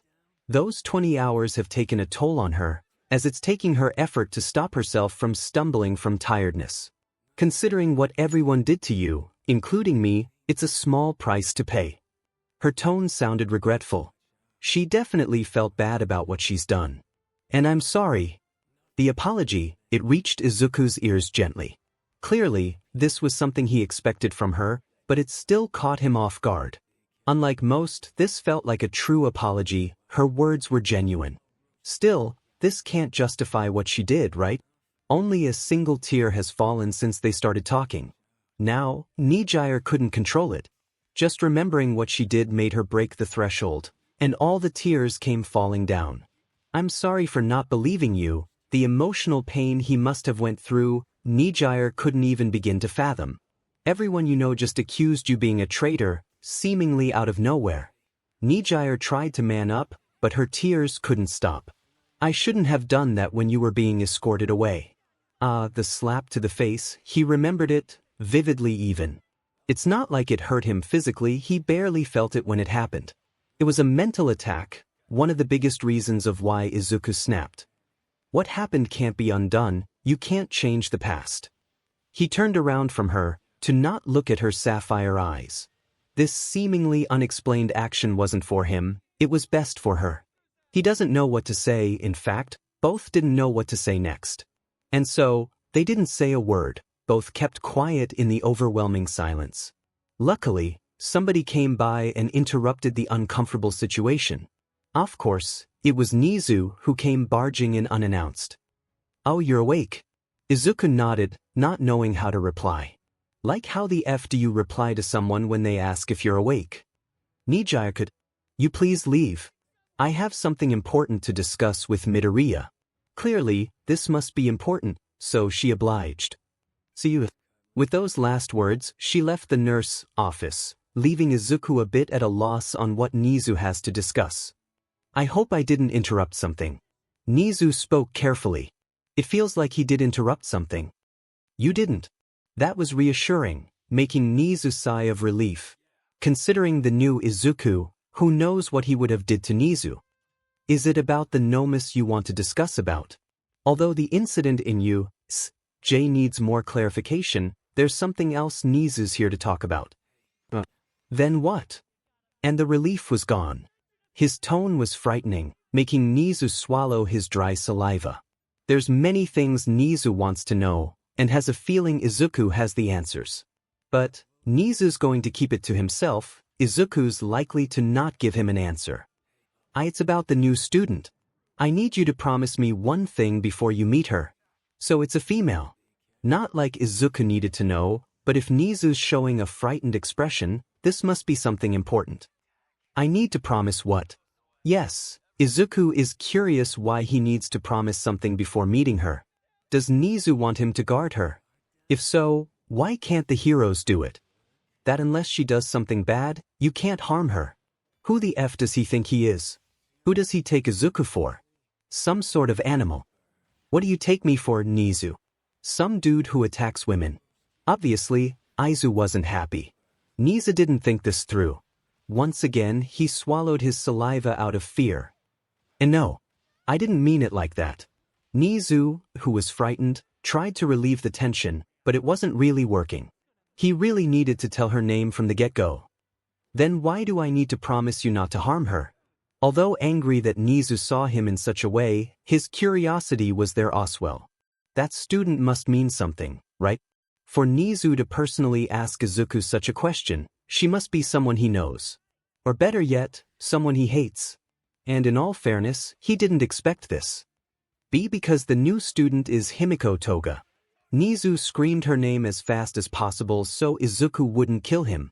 It did stop the misunderstanding in a heartbeat, but Izuku had way more questions filling up in his head. What? Because the new student is 𝗵𝗃𝗃 𝗧𝗏.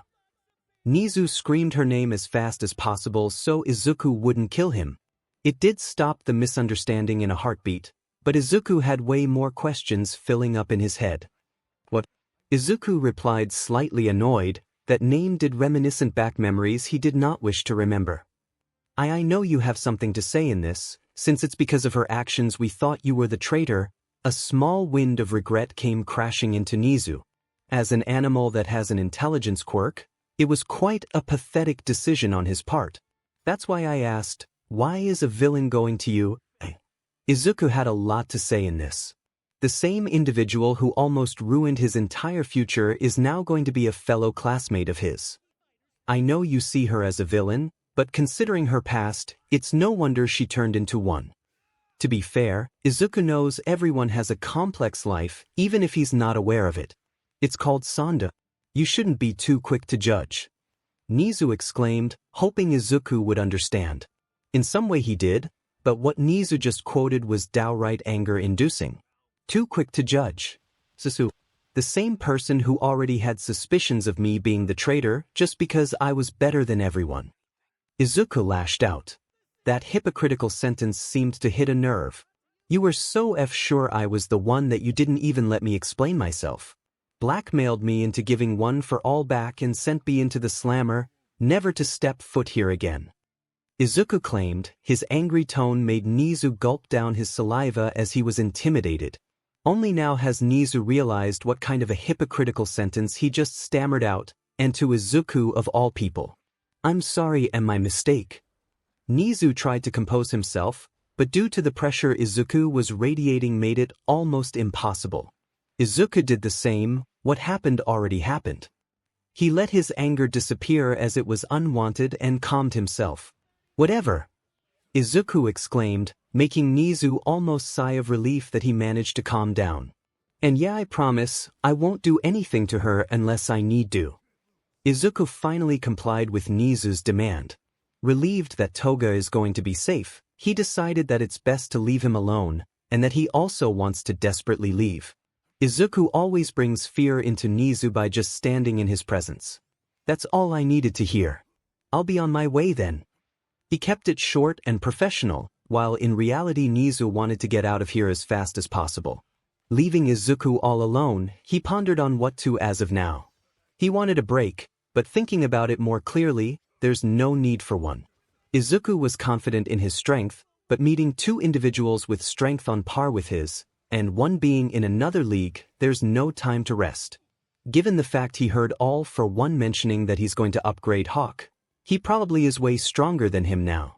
I need to one-up my training. He came up with the only plausible solution. He looked at clock in the wall. The classes are still going, so he decided there's no harm in meeting her right now. Class 1A. After everything that went down, the entirety of Class 1A seems to be doing just fine. Once the news came that Izuku is going to be okay, the students' fear for his well-being diminished quickly. Also, when it was mentioned Izuku is going to be alright, some of the classmates had a negative reaction. And when Nizu introduced Toga as the new student, all of them had a sudden outburst of straight-up denial. "She's the new student." Most of the students exclaimed, words to describe this scenario were stuck in their mouths. "But that can't be. She's a villain." Our favorite character 𝗬𝗧𝗪𝗏 stood up from her seat in disbelief and stated her thoughts about Toga.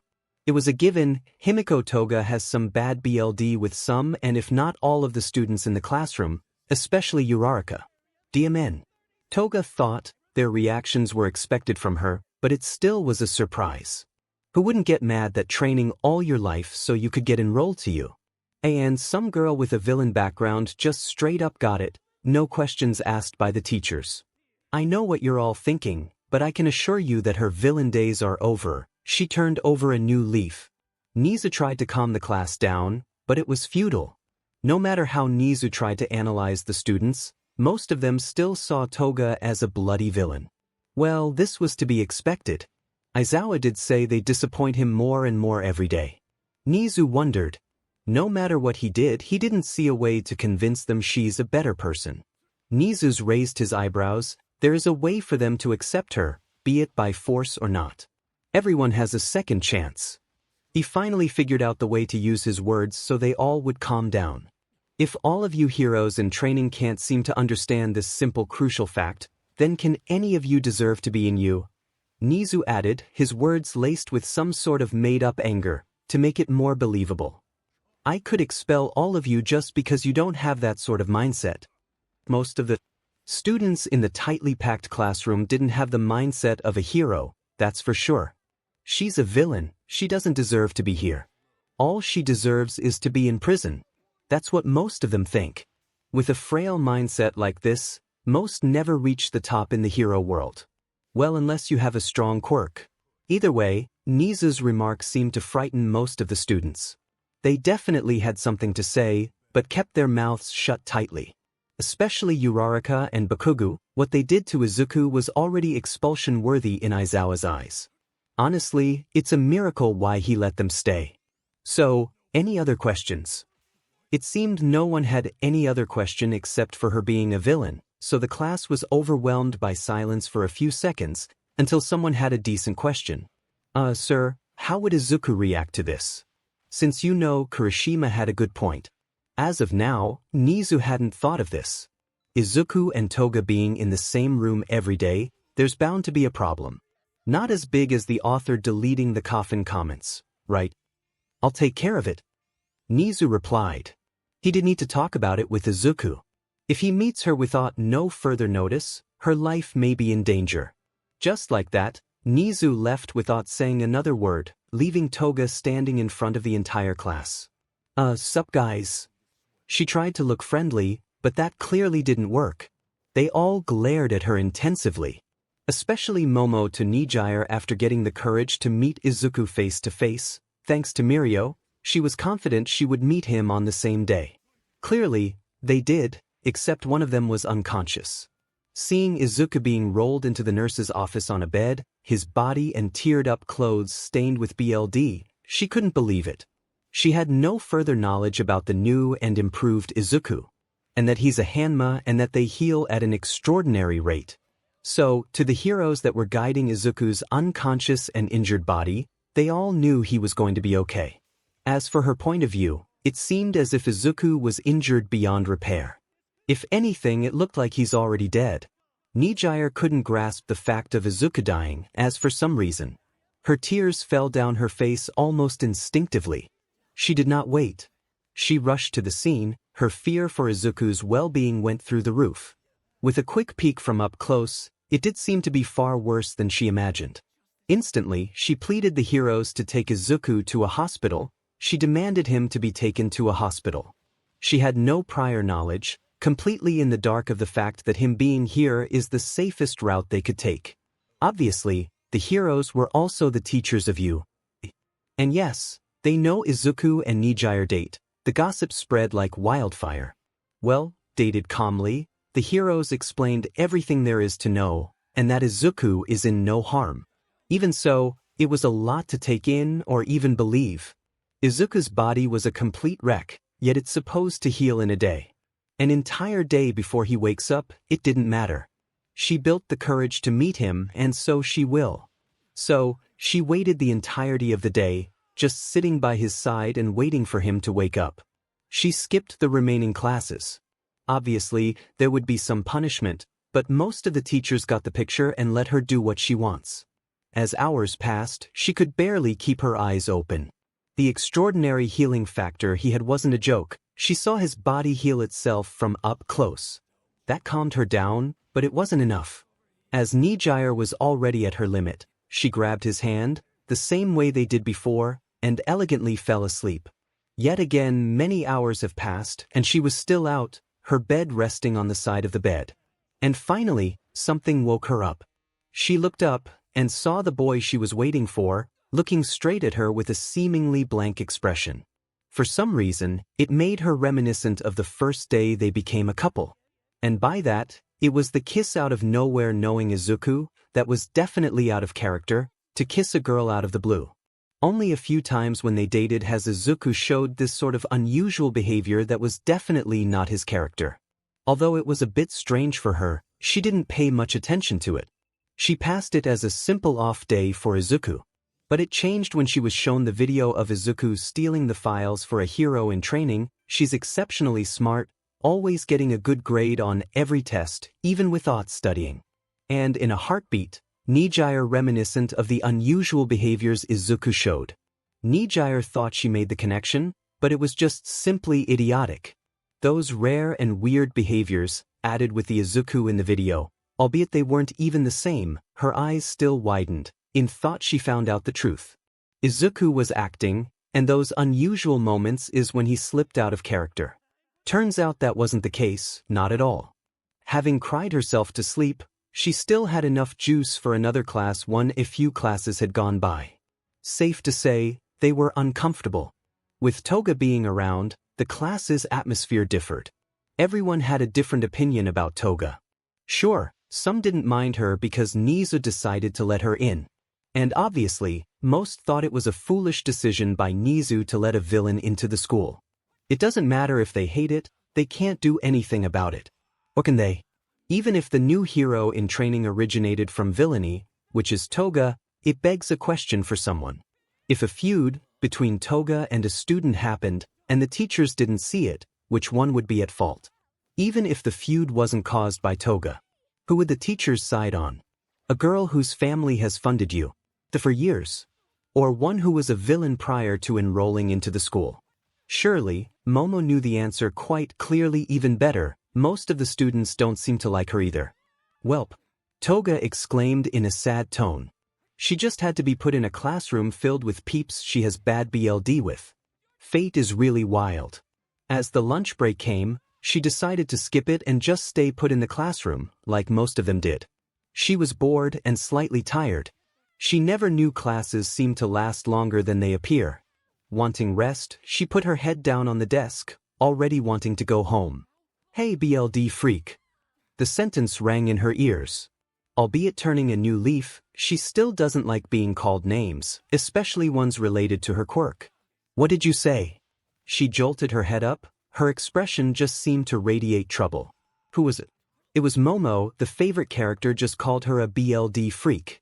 You heard me, UF freak.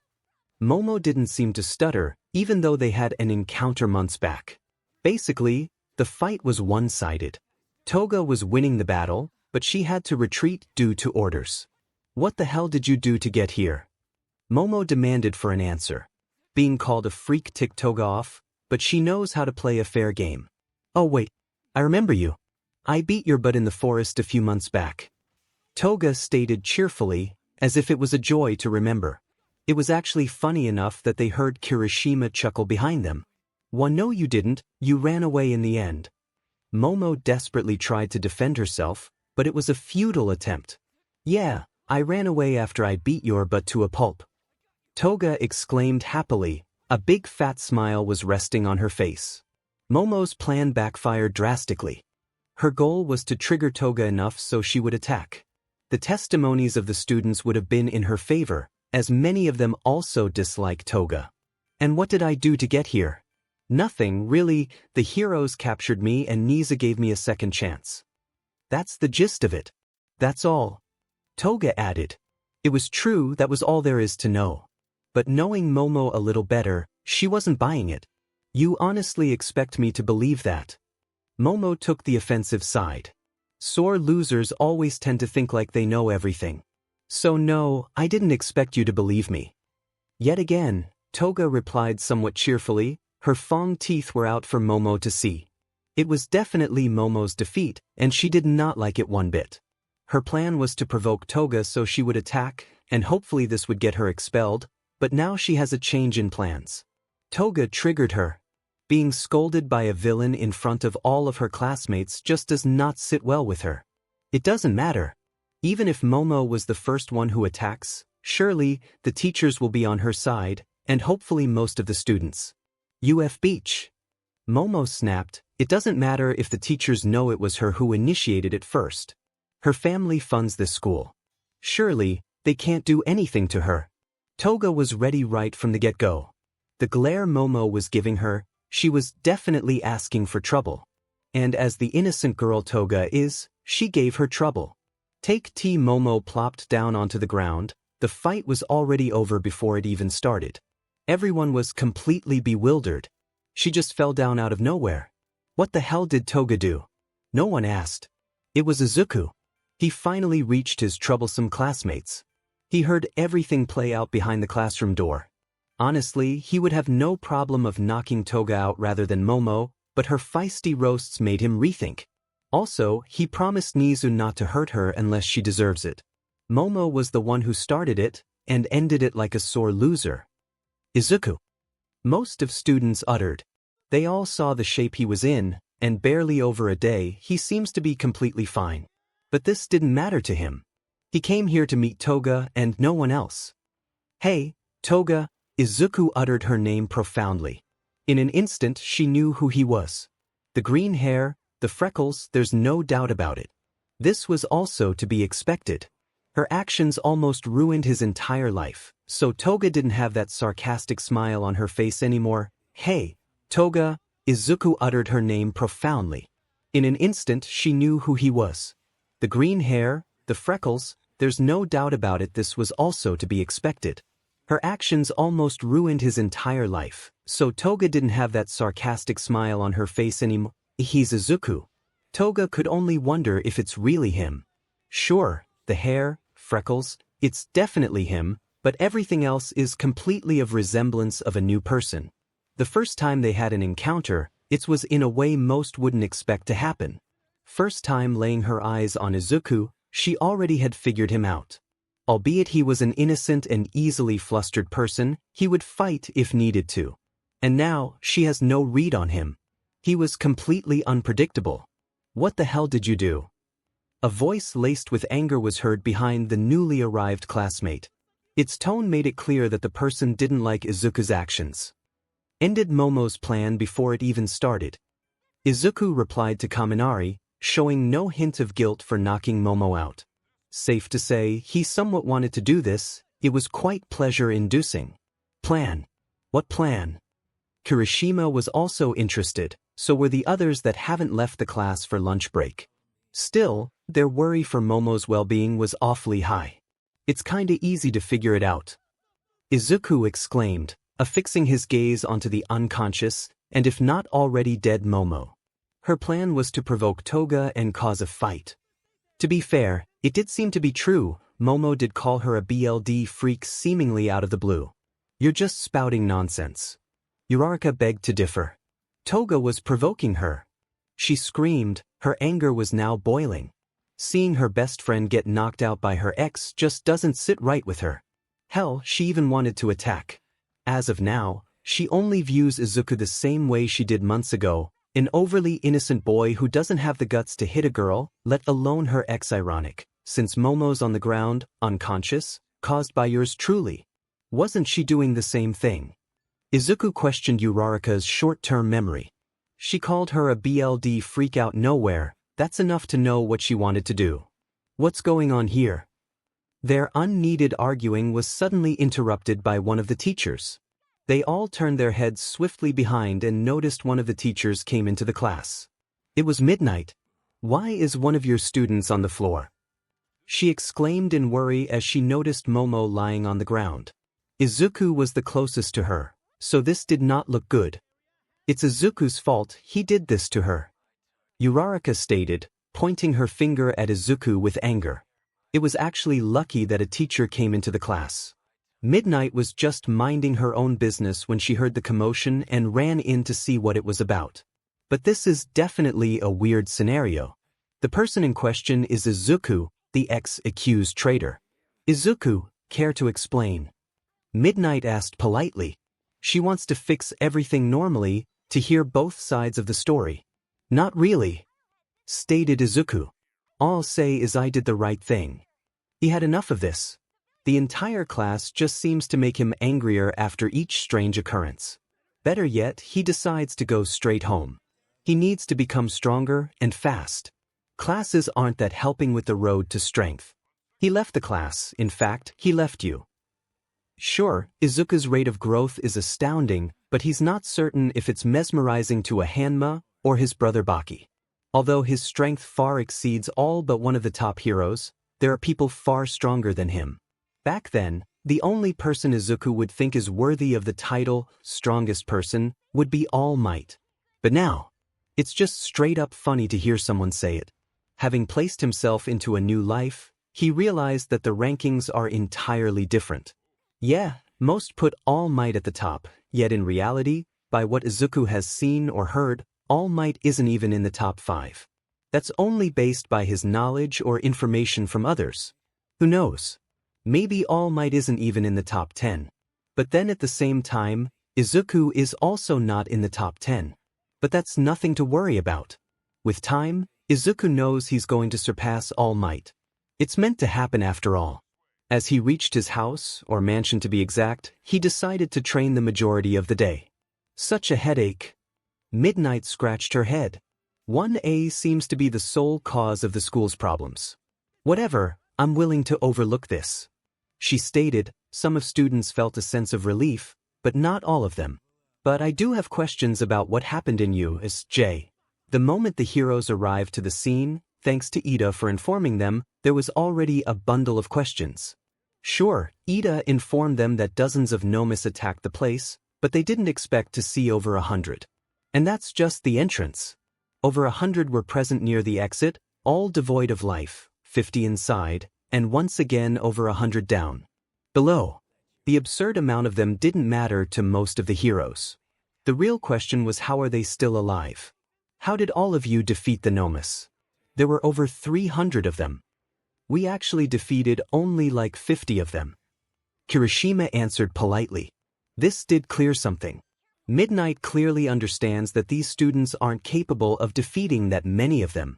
The 𝗵𝗏𝗧𝗏 that were down the staircase probably got defeated by Aizawa and Izuku, but I'm not sure about the ones behind the entrance gate. This raised suspicions of a third party. Midnight had no clue what to make of this. Hey, it was probably that dude with the red hair. Kaminari stated. All of them remembered that man in a heartbeat. An unknown individual came into 𝗧𝗏𝗃. Midnight has knowledge of the accident 𝗵𝗃𝗃 had caused months ago. For a moment, she believed it was him, but it was quickly brushed off. 𝗵𝗃𝗃 seemed to visit quite often prior till the incidents, so the students should have recognized if it was him. Nevertheless, all of the students still in the class nodded. Apart from his red hair, how did he look like? They all knew the perfect word to describe that monster, but none of them seemed to have the guts to say it. He looked like the devil. Shoto broke the overwhelming silence. Everyone thanked him in their minds for saying it. What do you mean he looked like the devil? Well, none of us could move a muscle when he was around, even the 𝗵𝗏𝗧𝗏 couldn't look away from him. The only thing that popped up in Midnight's head was the use of a quirk, and probably the individual's quirk. Still, A quirk that forces everyone to freeze and make them think the user is a monster. Midnight couldn't be more wrong. As hours had gone by, Izuku has not stopped in his training. In fact, he hasn't even taken a single break yet. The training, of course, was not normal. At least to what most would consider normal.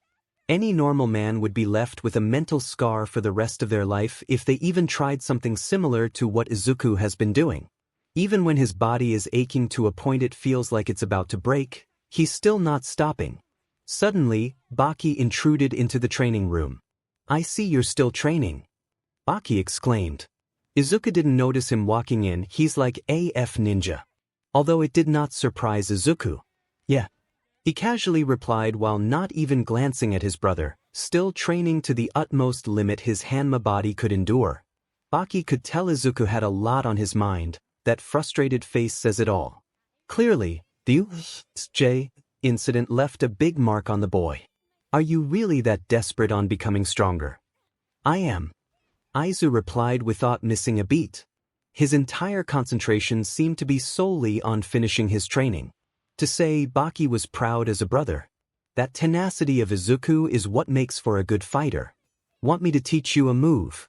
It was a simple question, yet that question seemed to change the entirety of Izuku's mood. 𝗵𝗃𝗃 did train Izuku for the past months, but didn't really teach him any moves. Or at least good ones to use. It instantly brought Izuku back from that deep concentration of his. No matter what, he can't say no to this. I take that as a yes. Given Izuku's reaction, the answer was dead clear. Be on guard. 𝗵𝗃𝗃 warned. Is he going to show the move on him? That's concerning. Izuku has never defeated 𝗵𝗃𝗃, or ever gotten close to grasping victory. With that in mind, he's going to use a move on him. Oh hell no. Izuku thought, a bit worried about what's to come next. But it's not like it'll help. Even better news to hear. Why guard if it's not going to change anything? Or maybe it's to show how effective and unstoppable it is even if the person is on guard. Izuku did just that. He put up his guard. For safety, he completely disregarded offense and solely concentrated on defense. At the same time, Izuku had no clue what to make of the sight. 𝗵𝗃𝗃 looked relaxed, way too relaxed. Even so, it made Izuku way more cautious of what's to come. And now, he was downright confused. In a split second, 𝗵𝗃𝗃 fell down. That's what happened. He was falling down. Little by little, 𝗵𝗃𝗃 was getting closer to the ground.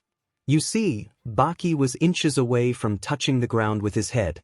It's peculiar. That was the last sight Izuku saw before everything went black. If any one of you know what 𝗵𝗃𝗃 just used, I'll shout out the first person who knows in the next chapter. What the hell was that move? Hours had gone past, and Izuku thought it would best to take a walk through the city to clear his mind. It was a devastating move. He didn't even see his own brother move from his spot, yet he got knocked out seemingly in an instant. And why the hell did he have to use it on me? 𝗵𝗃𝗃 explained everything afterwards. Clearly, it wasn't a move Izuku could just learn in a day, and using it in a fight is another thing entirely. Nevertheless, learning a move of such caliber is a must for Izuku. If his goal is to become stronger, that move has to be learned, no matter how hard it is. Whatever, let's just go get some ice cream. He pondered on which flavor to buy. Obviously, he's got the looks. Most of the girls he passed couldn't look away. He paid no mind to it. Ice cream was on his mind. Something bumped into the side of his leg. It was definitely a person, a small person, given it only was as tall as Izuku's leg. Sorry, he heard a very weak and faint voice coming from the person in question. Izuku looked down and saw a small girl with white hair fallen on the ground, presumably because she bumped into his leg. Obviously, he wouldn't pay mind to any of it, but this was a bit different. Her arms and legs were bandaged up for some reason, and a single rag of clothing was covering her up.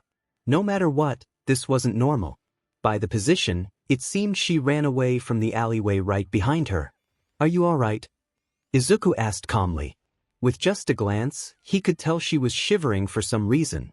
It may be due to the cold, but it's hot outside, so that's a no. You see, she wanted to reply, but someone beat her to it. Eri, I told you not to run around. In a heartbeat, Izuku saw the shivers run through the girl's spine. Just the voice of that man seemed to affect her this much. Through the alley, Izuku saw the man come out from the unlit corners. A plague doctor mask and his gloves were the unusual things Izuku noticed about him. That's it, he didn't really feel anything special coming from him. I'm deeply sorry if my daughter caused you trouble. The man seemed to be really polite, but Eri's actions told otherwise. Eri, let's go. The man said, or maybe even demanded. Eri couldn't move from her spot, probably due to fear. Is he your father? Izuku asked the girl. Clearly, the scene he was in is a peculiar one. Why yes. Eri managed to stammer it out. She sounded so uncertain, so Izuku made the bigger picture. Eri, I said let's go. The man uttered in a colder tone. In the same moment, he started taking off his gloves. The actions of the man in the mask seemed to persuade Eri to come back. But she didn't make it far. Izuku grabbed her hand, surprising both Eri and the man in the mask. Eri, tell me the truth, without that fear in your way. Is he your father? At the same time, Izuku didn't take his eyes off the man in the mask. To be fair, this wasn't the first person that tried to help her. In the end, they all died by his hands, brutally even. Was to show that escape is not possible. This fact was basically drilled into her small head. But this was different. Something was telling her that the green-haired boy could protect her. No. Once again, Eri stammered. But her reply was filled with honesty. Izuku got the info he needed. Heck, this even surprised 𝗲𝗏𝗍𝗺. He thought she'd have learned her lesson by now. Does she really want to see another person get tortured to death? I see, the man replied, slowly taking his gloves off. Stay behind me. Izuku told her, for safety reasons. Obviously she complied. Eri, you just dug his own grave. 𝗲𝗏𝗍𝗺 finally decided enough is enough. When will she understand that escape is not possible? This will be the last time. He already decided on the best way to break the boy, and Eri at the same time. Izuku was right, there was nothing special coming from him, no aura whatsoever. Just a simple kick to the face and 𝗲𝗏𝗍𝗺 already lost. The kick had beyond normal power behind it, almost caving the mask right into 𝗲𝗏𝗍𝗺's body. Creep. He was no longer responding. The kick was strong enough to send his mask off flying into the distance. Heck, even his teeth were sent flying. To say Eri was horrified from seeing the BLD get scattered all around the alley was not true. Sure, she couldn't believe it, but she wasn't frightened. 𝗲𝗏𝗍𝗺, the man that always killed everyone that tried to help her, just lost. She is now free, so, you like ice cream?